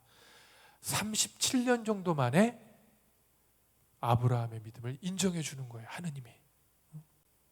처음부터 아브라함의 믿음을 인정해 준 게 아니라 실험해 본다면 드디어 내가 너의 믿음을, 나에 대한 믿음을 알겠다고 인정을 해 주는 거예요. 아브라함은 인정을 받았는지 모르지만 이삭은 반은 죽었죠. 아버지와 엄마의 씨앗도 튼튼하지 않은 데다가 이걸 우리 심리학계, 정신의학계에서 뭐라면 외상 후 스트레스 장애라고 그래가지고 엄청난 충격을 받아서 이제 멍해졌어요. 하지만 똘똘한 부인 리브가를 만나서 아이를 둘을 낳게 되는 거죠, 그죠? 누구예요? 야곱과 에사오를 낳게 돼요. 아버지는 늘 병약하고 힘이 없으니까 튼튼한 에사오를 좋아했어요. 막 근육 막 나오고 막 털이 북실북실하고 막. 그런데 엄마는 얄쌉하지만 똑똑한 누굴 좋아해요? 야곱을 좋아한 거예요. 야곱하고 엄마가 짜고 어떻게 해요? 아버지가 좋아하는 붉은 팥죽을 해주면서 장자권을 받자. 엄마가 하자니까 야곱이란 말에는 사기꾼이란 말이 들어있어요. 그리고 그 외가 쪽은 다 레베카, 야곱, 라반 다 뭐예요? 사기꾼 집안이에요. 사기치며 사는 집안이에요. 딱 아버지한테 갔더니 제가 이랬죠. 이삭은 젊은 시절에 병약했다고, 그죠? 아직 아들들이 크지도 않았는데 귀도 안 들리고 눈도 잘 안 보이는 거예요. 팥죽을 끓고 탁 끓여갖고 들어가서 아버님, 제가 팥죽을 끓여왔습니다. 그래, 누구냐? 에사오입니다. 목소리가 이상하다. 감기 걸렸습니다. 그래서 이제 그러면 내가 증명을 하기 위해서 팔을 한번 줘봐라. 엄마가 미리 알려줬어요, 그죠? 양털을 술술 감아가지고 딱 내미니까 팔은 맞는데 목소리는 이상하다. 아버님 빨리 드시지요. 알았다 하고 이제 붉은 팥죽을 맛나게 먹고 모든 유산 재산을 다 이 야곱에게 에사오인 줄 알고 물려준 거예요. 그러고 나서 이거 형이 알면 어떻게 돼요? 다혈질에 이거 힘이 좋은 형이 알면 죽을 것 같으니까 엄마가 또 어디로 보내요? 빨리 도망가라 해가지고 외가댁으로 도망가라고 보낸 거예요. 그러니까 에사오가 그렇게 젊은 나이에 눈도 침침하고 귀도 잘 안 들릴 정도로 병약했다는 거 알고 계셨어요? 네, 이제 새로 알았다면 넘어가죠. 지금 야곱 얘기하려고 하는 거니까. 야곱이 다 가서 봤는데 삼촌이죠. 삼촌이 있어요. 근데 그 집에 딸이 둘이 있는 거예요. 누구예요?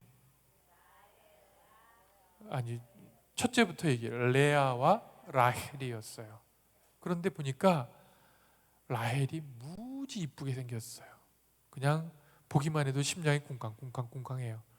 그러니까 삼촌한테 저 라헬하고 결혼하게 해주세요. 오케이, 노 안 해, 오케이 하는 거예요. 그럼 할까요? 잠깐, 우리 동네에는 부인을 만들려면은 즉시 하는 법이 없는데 몇 년 동안? 7년 동안 노동을 좀 하게. 근데 너무 이쁘니까 7년이고 뭐고 상관없어. 오케이, 여기도 오케이 하고, 힘들 때마다 삽질하고 막 꽃갱이질하고 힘들 때마다 누구 쳐다봐요? 라헬 한번 보고 막 피로를 잊고, 눈 깜짝할 새에 7년이 지나가서 드디어 라헬과 밤에 잠자리를 들게 된 거예요. 그래서 꿀 같은 밤을 보내고 눈을 딱 떴는데, 아우 사랑해, 눈을 딱 떴는데 라헬이 아니고 얼굴이 큰 모여라 꿈동산 같은 사람이 있는 거예요. 레아였어요. 깜짝 놀래가지고 탁 옷도 안 입고 튀어나가서, 아니 장인어른 저희 어떻게 저렇게 이렇게 사기를 치십니까? 이런 법이 어디 있습니까? 그랬더니 우리 동네에는 사기꾼이니까 흥분하지도 않아요. 우리 동네에는 둘째를 첫째보다 먼저 보내는 법이 없네. 그 뭐 하란 얘기예요? 그럼 라헬을 얻으려면 어떻게 해야 됩니까? 그랬더니 7년을 더 일하게. 토탈 몇 년을? 14년을 삽질하고 이렇게 힘들 때마다 쳐다보면서 14년 만에 사랑하는 여인을 얻게 된 거예요. 행복해요? 안 행복해요? 그 사이에 레아를 통해서 자식들이 하나하나 생겨나지만 라헬을 부인으로 얻었어요. 그래서 낳은 자식이 누구예요? 요셉이란 말이에요. 요셉이 누굴 닮았을까요? 야곱을 닮았을까요? 라헬을 닮았을까요? 라헬을 완전히 빼다 닮았어요. 그러니까 이 야곱이 보기에 요셉이 이뻐요, 안 이뻐요? 이뻐 죽겠는 거예요. 형들이 두루룩 있는데 형들은 다 별로고, 그러니까 요셉한테만 온갖 이쁜 옷을 다 주고 힘든 일도 안 시키는 거예요. 그러니까 이 요셉이 하는 일은 뭐냐면 이렇게 가가지고 형들이 뭐 하나 와가지고, 아빠 큰형이 밭일 안 하고 저기서 놀고 있었대. 다른 여자랑 데이트하던데 아빠한테 보고하는 거예요. 그러니까 형들이 동생이 이 요셉을 보고 어떤 마음이 들었을까요? 저거 잡아 죽여야 되겠다, 막 이런 생각이 든 거예요. 그리고 라헬은 막내 베냐민을 낳고 그렇게 14년 동안 애써서 얻은 아내였는데 금세 미인 뭐다? 네? 미인 박명수다? 미인 박명이라고 그러죠. 미인은 일찍 죽는 거예요. 그러니까 라헬이 일찍 떠나버린 거예요. 그러니까 더더욱 누구에 대한 사랑이 커질까요? 요셉만 보면 누구 생각이 나요? 라헬 생각이 나는 거예요. 그러니까 요셉을 이뻐하지 않을 수가 없는 거예요. 그러면 그럴수록 형들의 미움은 더 커져가고 결국은 어떻게 돼요? 형들에 의해서 죽여버려야 되겠다 하다가 죽이진 않고 이집트의 노예 상인한테 팔아서 딸려가게 되죠. 이집트로 들어가게 됩니다. 이거는 이제 구원의 역사를 준비하는 과정인데, 아무튼 요셉은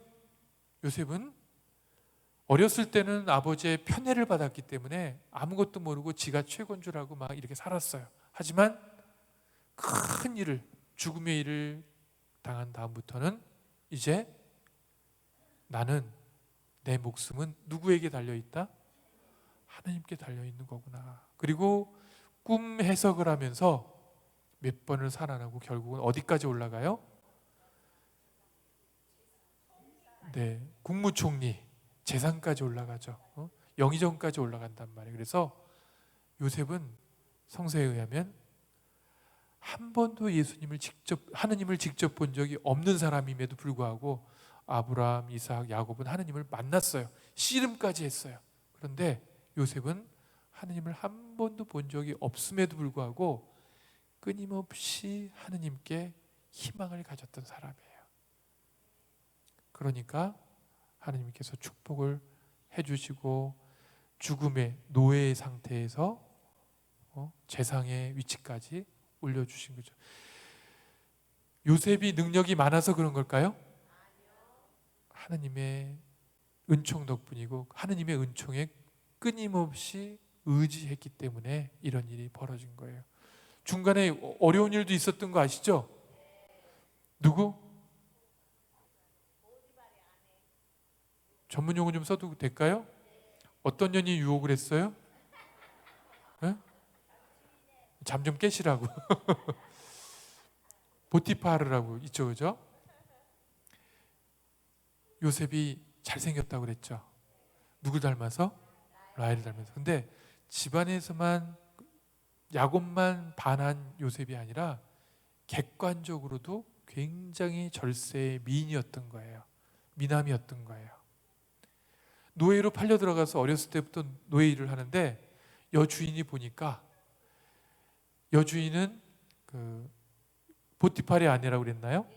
보티팔의 아내였는데 이 여주인이 보니까 정말 이쁘게 잘 자란, 어렸을 때 미소년이었는데 나이가 들면서 너무 멋있는 청년으로 바뀐 거예요. 그런데 이론에 의하면 보티파르는 어떤 사람이냐면 왕의 최측근이에요. 왕을 옆에서 지키는 그 뭐라 그럴까요? 포도대장보다도 더한 측근 그 호위무사예요. 그러다 보니까 왕이 만나는 여자들을 만날 수 있을까요? 없을까요? 힘과 이런 것들이 능력이 겸비되어 있는데 왕은 힘이 없단 말이에요. 그죠? 보호만 받고. 그러니까 이쁜 여자 보면은 이 사람은 마음이 안 동할지 몰라도 부인들이 이렇게 약한 왕을 보다가 멋있는 그런 대장을 보면 땡길까요? 안 땡길까요? 땡길 수도 있잖아요. 그러니까 사전에 그걸 방지하기 위해서 내시로 만들었다라는 학설이 있어요. 성기를 잘라버리는 거예요. 딴 생각 못하게. 그건 좋은데 이 사람의 아내는 뭔 죄냐고요. 아내는 있는데 그 거시기를 못하는 거란 말이에요. 거시기요.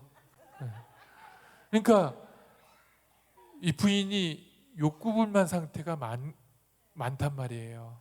그러니까 거기 있는 노예들을 데리고 욕구를 충족하거나 하는데, 근데 그거를 알면서도 보티파르는 그냥 어떻게 해야 돼요? 자기가 못 해주니까 용인하는데,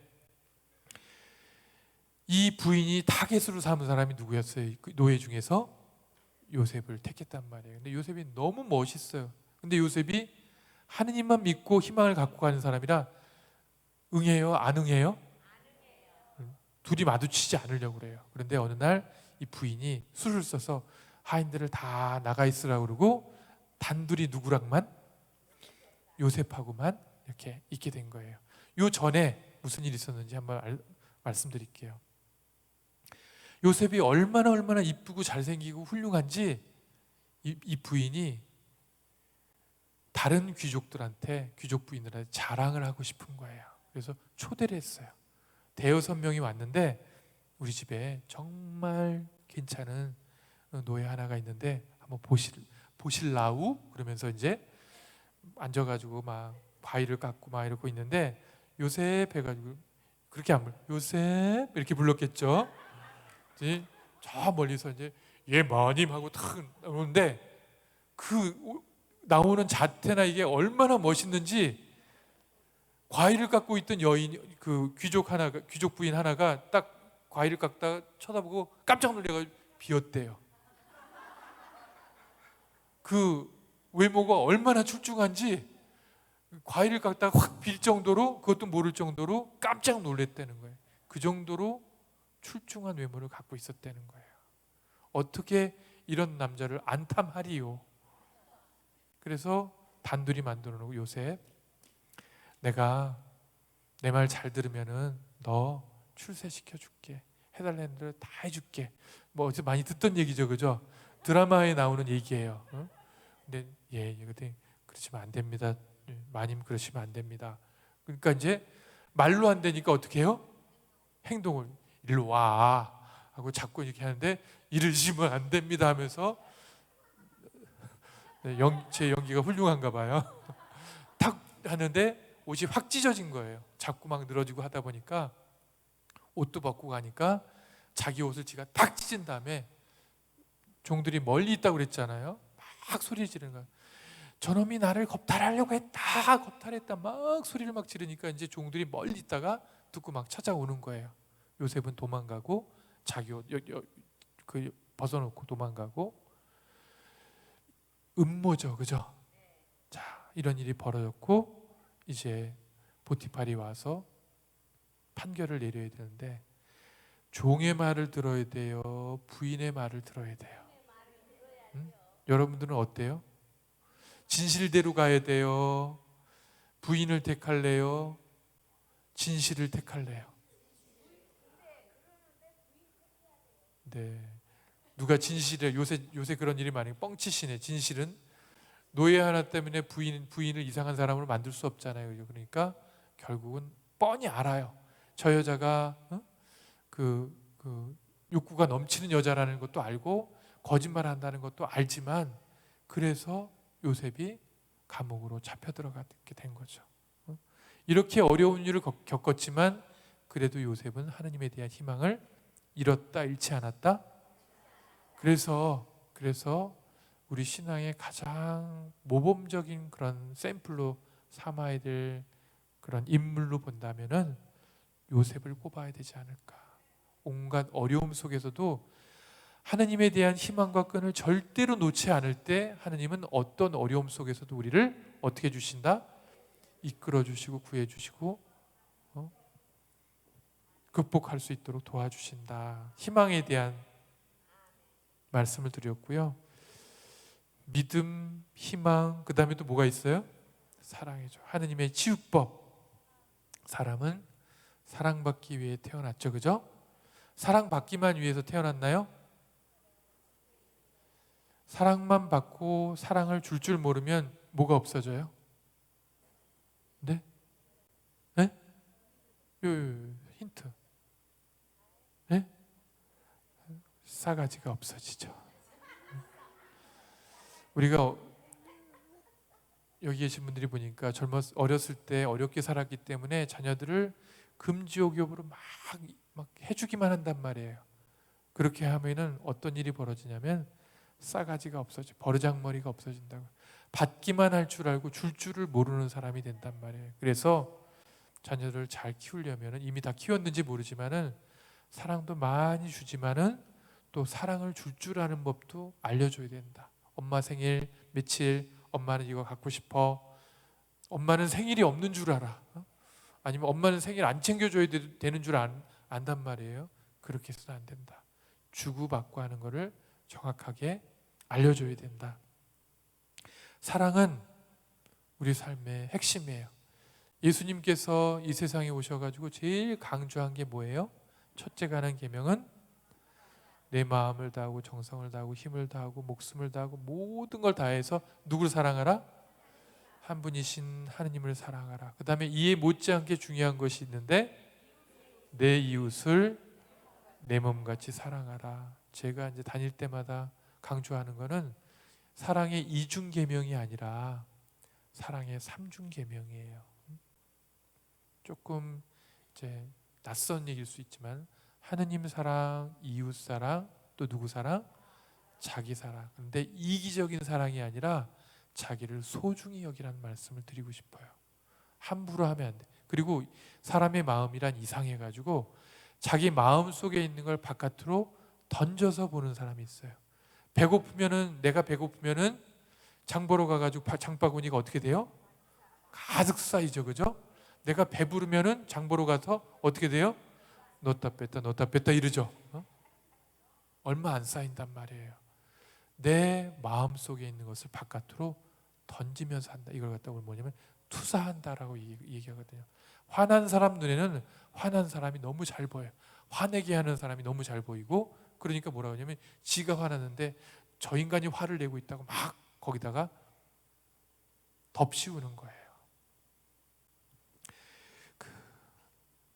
그래서 나 자신을 잘 사랑하지 않으면 실제로 남들을 잘 사랑할 수가 없다. 내 안에 비판적이고 미움과 분노로 가득 차 있으면은 앞에서는 예예 이렇게 할지 모르지만 뒤에서는 저 썩을 놈이 저 잡것이 막 궁시렁궁시렁 하고 있고 긍정적으로 받아들이지 않습니다. 그래서 사람들이나 하느님을 잘 사랑하려면은 나에 대한 긍정적인 마음을 가져야 돼요. 이걸 뭐라고 그러냐면 요즘 시대에 많이 쓰는 얘기로 자존감이라고 얘기하는데, 자존감이 높아져야 된다.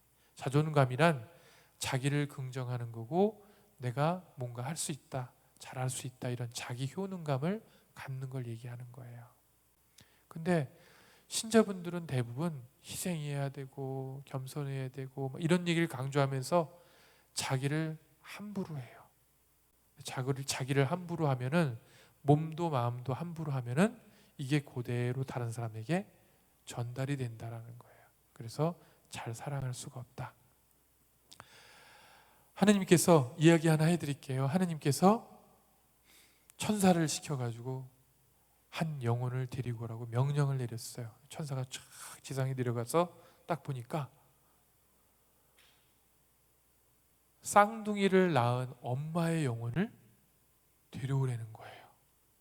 근데 보니까 일주일 전에 이 쌍둥이 아버지가, 러시아 이야기예요, 나무 벌목을 하다가 나무에 깔려서 죽었어요. 그 엄마까지 데려오면 얘네들 어떻게 돼요, 그죠? 그러니까 가만히 보다가 나는 천사적으로 이런 거 못하겠다, 인간적으로가 아니라 천사적으로 난 도저히 못해가지고 하늘나라로 올라갔어요. 하느님, 저는 천사적으로 도대체 이거 못하겠습니다. 그랬더니 까불지 말고 내려가서 영혼을 데려와라. 어쩔 수 없이 내려가가지고 쌍둥이 날 어머니의 그 영혼을 딱 빼서 데려오는데 엄마가 또 확 쓰러지면 넋이 촥 빠지면서 한 아이를 또 깔고 뭉갠 거예요. 그리고 하늘로 영혼을 딱 데려갔더니 하느님께서 천사에게, 천사의 이름은 미카엘인데 미하엘을 다른 말로 미카엘이겠죠. 미카엘에게 야단을 치면서 너는 왜 내가 명령을 내렸는데 그 명령을 지키지 않았느냐, 너는 벌을 받아야 되겠다 해서 지상으로 날개가 똑똑 잘리면서 내려가는 벌을 받는데, 너는 앞으로 지상에서 세 가지를 알게 될 것이다. 첫째, 사람 안에는 무엇이 있는가. 둘째, 사람에게 허락되지 않은 것은 무엇인가. 셋째, 사람은 무엇으로 사는가에 대해서 알게 될 것이다 하고 지상으로 떨어지게 돼요. 장면이 바뀌어서 구두를 만드는 직업을 갖고 있는 양화공이라고 해야 되죠. 구두집 아저씨가 퇴근을 하는 길이었어요. 너무 추워가지고 망토를 두르고 가고 있는데 성당 옆을 지나는데 뭐가 희끗 보이는 거예요. 설마 아니겠지, 사람이 이 시간에 뻘거벗고 있어, 아닐 거야 하고 가다가 그래도 한번 가보자 해보니까 진짜로 누가 성당 옆에서 뻘거벗고 추워가지고 막 떨고 있어요. 자, 전지작가 시점에서 이 뻘거벗고 떨고 있는 사람은 누구죠? 네, 벌받은 천사, 날개 잘린 천사 미카엘이에요. 자기 망토를 쫙 덮어주면서 이 사람을 자기 집으로 데려가요. 그리고 부인에게, 여보, 이 사람이 지금 바깥에서 벌거벗고 얼어 죽을 것 같으니까 빨리 따뜻한 차를 좀 끓여 내오구려, 이렇게 했어요. 부인이 주전자에다가 따뜻한 차를 끓여서 이 사람에게 딱 주는 순간 이 미카엘은 첫 번째 질문에 대한 답을 알게 됩니다. 첫 번째 질문이 뭐라고요? 네, 1분 전 일도 기억이 안 나는데 지금 5분 전 일을 기억하라고 그러니까 좀 난감해지는데, 사람 안에는 무엇이 있는가를 알게 되는데, 아저씨 그런 행동, 아주머니의 따뜻한 물을 따라주는 그 행위와 눈빛을 보면서 사람 안에는 뭐가 있다? 사랑이 있구나라는 것을 알게 되는 겁니다. 아저씨의 도움으로 이제 집에서, 가게에서 구두를 만드는 일을 하게 됐어요. 누가? 미카엘이. 근데 천사여서 그런지 몰라도 아저씨보다도 손기술이 훨씬 뛰어난 거예요. 그래서 모든 것을 이 미카엘이 하게 된 거예요. 1년 정도 지난 날 보니까 어떤 기골이 장대하고 목소리에 큰 누군가 탁 들어와서 자기가 가죽을 가져왔다고 탁 던지면서 너희들은 이런 가죽을 본 적도 없을 거다. 이거로 내 장화를 잘 만들어라. 잘 못 만들면 가만 안 둘겨. 엄포까지 누고 나가는 거예요. 근데 이 집은 이 구두 만드는 집 반지하여 가지고 사람들이 왔다 갔다 하는 게 다 보여요. 그래서 미카엘에게 줬더니 미카엘이 만드는데 가만히 보니까 미카엘이 장화를 만드는 게 아니고 슬리퍼를 만들고 있는 거예요. 참고적으로 러시아에서는 관에 집어넣을 때 슬리퍼를 신겨서 관에 집어넣는 거예요. 주인 아저씨가 보고 놀래요, 안 놀래요? 지금 뭐 하는 거야? 야, 장화 만들려고 군화 만들려고 그랬는데 뭐 하는 거냐고 그러니까 아무 말도 안 하고 그냥 계속 슬리퍼를 견고하게 만들고 있는 거예요. 잠시 후에 저쪽에서 누가 우다다다다다다 뛰어오더니 문을 벌컥 열고 들어와가지고 그 장화를 만들었습니까? 그러면서 장화를 만든다면 만들지 마시고 빨리 뭐로 만들어요? 누가 슬리퍼야. 이쁘게 좀 얘기해. 슬리빠 이러면 안 되죠. 관에 들어갈 건데 슬리퍼를 빨리 만들어 주십시오. 우리 장군님이 마차를 타고 가다가 마차가 전복이 되면서 그 자리에서 즉사하셨습니다. 빨리 뭐로 만들어 주세요? 슬리퍼로, 슬리빠가 아니라 쓰레빠가 아니라 슬리퍼를 만들어 주십시오. 이렇게 얘기했어요. 여기서 미카엘은 두 번째 질문에 대한 답을 알게 됩니다.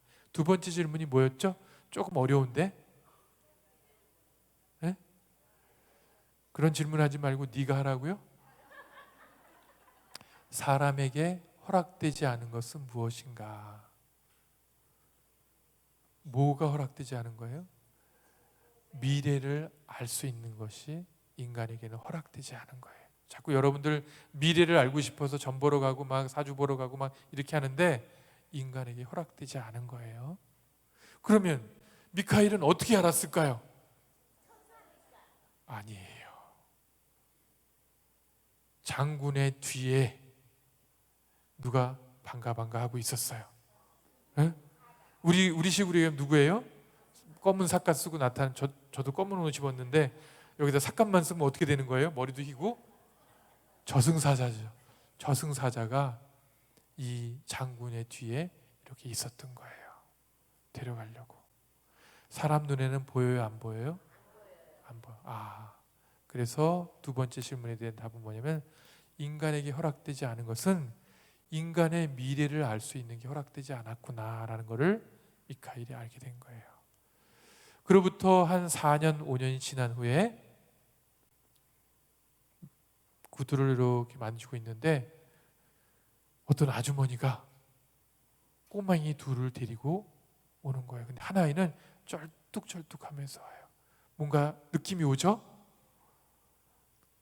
그 반지하에 쫙 오더니 들어와가지고 우리 애기들한테 첫 번째로 맞춰주는 구두인데 제일 이쁜 구두로 맞춰주세요 하면서 주문을 하는 거예요. 이 아이 둘이 누구예요? 어떤 쌍둥이?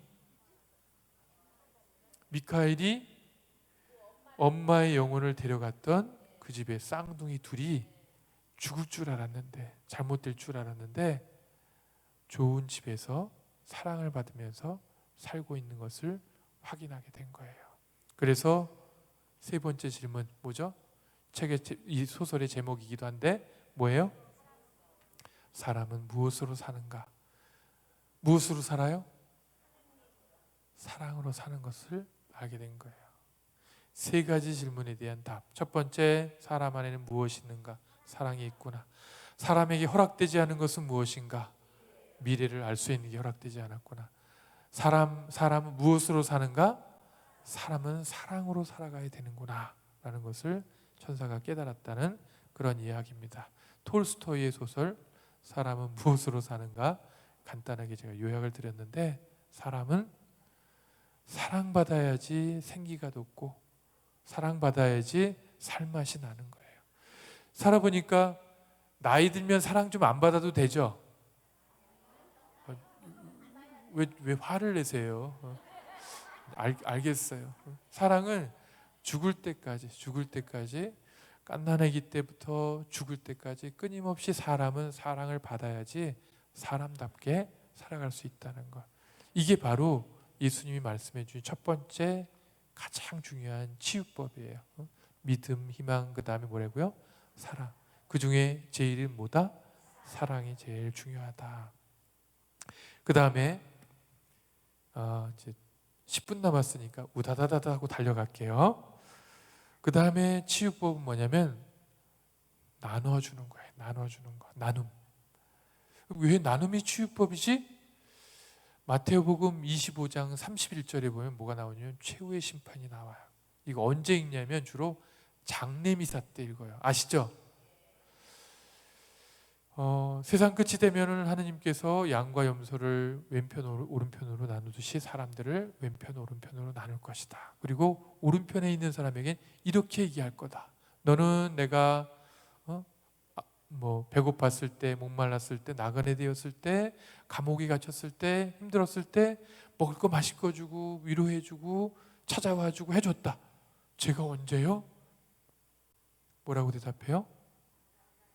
너희 가운데 가장 힘든 사람, 공동 번역으로 친다면 너희 가운데 가장 보잘것없는 사람 한 사람에게 해준 것이 바로 나에게 해준 것이다. 이런 사람에게는 천국 오른편으로 가서 준비되어 있는 천국으로 가게 될 것이다. 그 반대에 대한 얘기도 하죠. 그죠? 나눠주는 거는, 베풀어주는 거는 해도 되고 안 해도 되는 게 아니라 천국으로 들어가는 방법이에요. 하늘나라의 법칙은 뭐냐면, 경제 법칙은 많이 받은 사람은 많이 내놓고 조금 받은 사람은 조금 내놓는 거예요. 질문 한번 해볼게요. 여기 지금 먹는 거 갖고 지금 왔다 갔다 하는데 여러분들은 많이 받으셨어요? 조금 받으셨어요? 네, 좋은 말 할 때 대답해 보세요. 많이 받으셨어요? 조금 받으셨어요? 그러면 얼만큼 내놔야 돼요? 좋은 말 할 때 많이 내놓으셔야 돼요. 움켜쥐고 자꾸 더 모을 생각하지 말고 모이는 대로 나눠주고 모이는 대로 나눠주고 해야 된다고요. 이게 뭐냐면 하느님 나라에 들어가기 위한 조건이에요. 여러분들이 느끼지 못한다 하더라도 이미 하느님 나라에 살고 계십니다. 루카복음 17장 21절에 보면 예수님께서 하신 얘기, 하느님 나라는 어디 있다? 너희 주위에 있다? 너희 옆에 있다? 우리 안에 있다? 뻥치지 마시고요. 사기치지 마시고요. 그 정확한 근거를 대고 말씀하세요. 하느님 나라는 너희 가운데 있다라고 그랬어요. 여러분들은 세례를 받아서 누구의 백성? 누구의 자녀? 그럼 여러분들은 지금 어디 살고 있는 거예요? 그렇죠. 하느님이 나에게 영향력을 끼치고 계신다면 그 자리가 바로 하느님 나라인 거예요. 어느 나라에 살고 있다고요? 누가 문재인 나라에 살고 있다고 그랬어요? 네. 우리는 하느님을 의식하는 순간 하느님 나라에 살게 된다. 그렇지만 반대로 하느님이 내 마음에서 싹 없어지는 순간 거기가 어디가 되는 거예요? 지옥이나 연옥으로 바뀌게 된다는 거예요. 끊임없이 막 싸우고 투쟁해야 되는 연옥이나 지옥으로 바뀌게 된다는 겁니다. 그래서 받은 만큼 나눠줘야 된다. 아셨죠? 그런데 저처럼 멋있고 근사한 사람한테 나눠줘야 돼요? 힘들고 어려운 사람에게 나눠줘야 돼요? 제가 힘들고 어려워 보이죠? 그럼 잘 나가 보여요? 이러면 안 되는데 저한테 올 게 없겠네요. 우리보다 더 어렵고 힘든 사람한테 베풀어 주는 거, 잘난 사람한테 베푸는 걸 우리는 아부나 이런 거라고 하죠. 전문용어 와이로라고 하죠. 그죠? 그런 거 하지 말고 힘들고 어렵고 아프고 괴로운 사람들에게 물질적으로, 정신적으로, 영적으로 베풀어 주는 일을 해야지 우리가 어디로 간다? 천국으로 가게 된다. 그 다음에 치유의 방법 중에 하나가 또 뭐가 있냐면 우리가 하느님을 제일 많이 만나는 때가 언제일까요? 예? 아까 이제 저 성취성사 뭐 아주 좋아요. 센스가 있어. 성취성사 이거 좋은데 하느님을 마음으로부터 직접 만나는 시기가 잘 나갈 때 만나요? 힘들 때 만나요? 고통스러울 때 만나요? 성공했을 때 만나요? 고통 중에 만난단 말이에요. 고통 중에 하느님을 만나는데, 그러면 제가 여러분들의 고통을 더 달라고 기도해 드릴까요? 이 모순된데? 하느님을 만나는 자리는 고통이라고 그러는데 하느님 많이 만나게 해드리려고 고통을 더 드리라고 하려고 그랬더니 그건 또 아니래. 천국에 가고 싶어요? 네. 지금 보내드릴까요? 아니래 또. 야, 희한하네. 뭔가 미련이 중간에 막 있네요. 그죠? 건너지 못할 뭐 강이 있는데 우리가 지금 겪고 있는 고통을 막 해결하려고 애쓰고 기도하지만 너무 없애려고만 애쓰지 말라는 거예요. 그거를 뭐로 만드냐면 십자가로 만들라고요. 다른 말로 얘기하면 고통의 의미를 찾자는 얘기예요. 많은 사람들이 왜 나에게 이런 고통을 주십니까? 왜 그러는데 왜는 제가 아니라고 그랬죠? 모든 사람들이 다 고통을 받아요. 양과 질을 달리하고 색깔을 달리하지만 모든 사람이 다 받는데 왜 고통을 주십니까? 그러면 그거는 모르겠어요. 고통은 신비예요. 무슨 말인지 아시겠죠? 신비라는 말의 설명을 드려야 되는데 신학교 때 정말 공부도 잘하고 열심히 사는 친구가 있었어요. 우리 그 친구를 쌍뚜스라고 그랬는데 걸음도 이렇게 걸어요. 근데 또 한 친구는 날라리였는데 신학교 때 컨닝하면 퇴학이거든요. 교묘하게 컨닝도 하고 막 생활 같은 거 잘 안 지키고 술 먹고 늦게 들어오고. 그런데 심지어 우리 서울신학교가 어떻게 되어 있냐면 성으로 쌓여 있거든요. 아시죠? 주님을 모시겠다는 그 일념으로 밤중에 담을 넘어서 거기가 해화동 삼성교 뭐 이런 데거든요. 나가서 주님을 영접하고 좋기 성 높이가 4m가 넘어요. 그거를 어떻게 기어 올라와 가지고 또 잠자고 이러는. 친구들은 다 알까요? 모를까요? 알아요. 그런 녀석이에요. 그런데 서품식 날 보니까 이렇게 쌍투스였던 친구는 5학년쯤에 신학교를 나간 거예요. 쟤 아니면 신부 될 사람 없다 했는데 그런 친구 나가고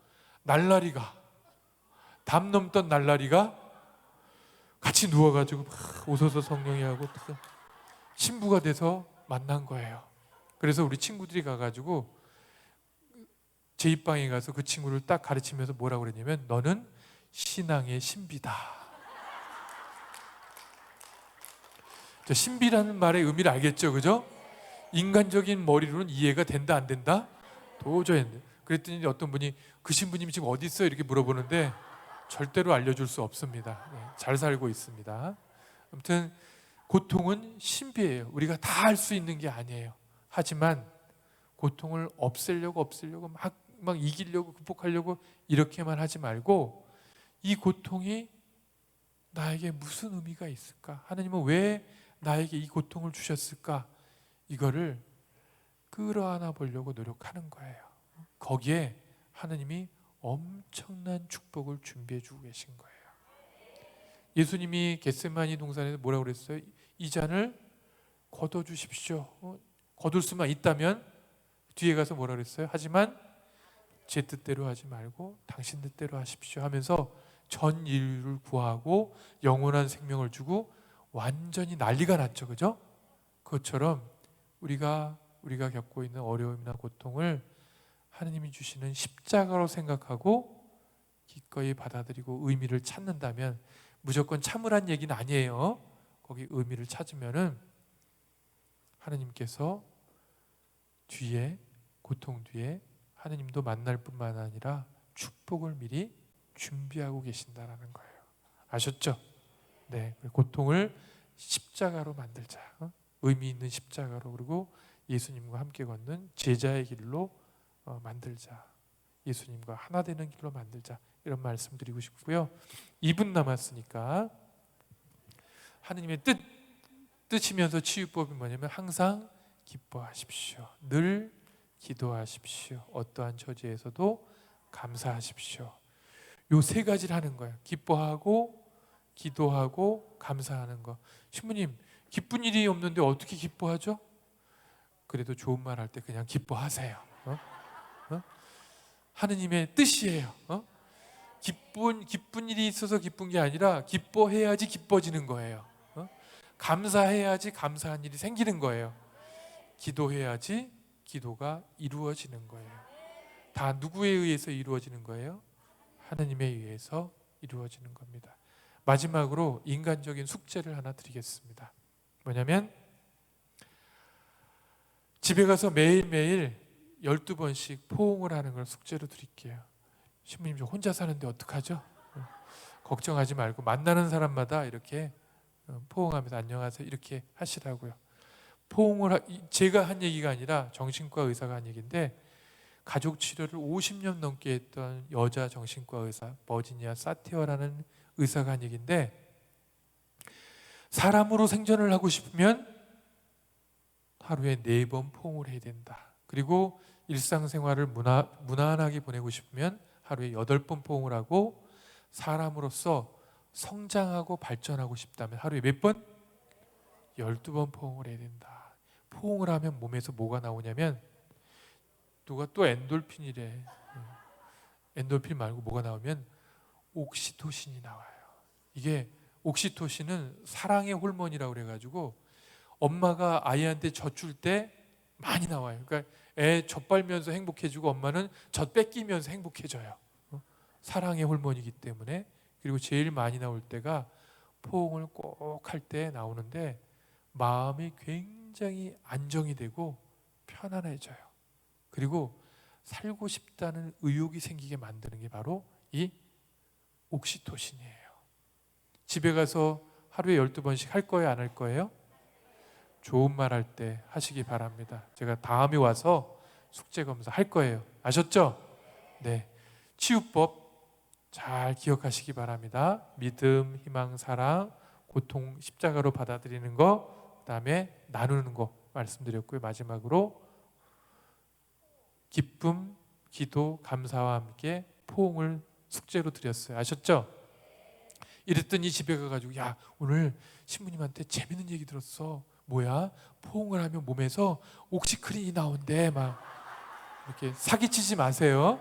몸에서 세제가 나와가지고 깨끗하게 해주나 봐. 막 해석하지 마시고 집에 가서 무조건 하루에 몇 번씩? 최소한 10번씩, 12번씩 포옹을 하면서 몸도 마음도 영혼도 건강해지시기 바랍니다. 네, 즐거운 시간이었어요. 네, 간단하게 끝기도 하고 마치겠습니다. 성부와 성자와 성령의 이름으로 아멘. 사랑이신 하느님, 저희에게 주신 모든 은혜 감사드립니다. 저에게 이토록 큰 선물을 많이 주셨음을 알았습니다. 그리고 우리가 교회 전통 안에서 있었던 신망의 또 나눔, 사귐, 또 감사를 통해서 많은 치유와 축복을 얻는다는 것을 알게 됐습니다. 집에 가서 날마다 포옹하면서 사람들에 대한 사랑도 확인하고 당신에 대한 사랑을 다른 이웃들에게, 가족들에게 전할 수 있는 저희가 되도록 저희를 축복해 주시고 이끌어 주소서. 우리 주 그리스도를 통하여 비나이다. 아멘. 성부와 성자와 성령의 이름으로 아멘. 계속 좋은 시간 되십시오.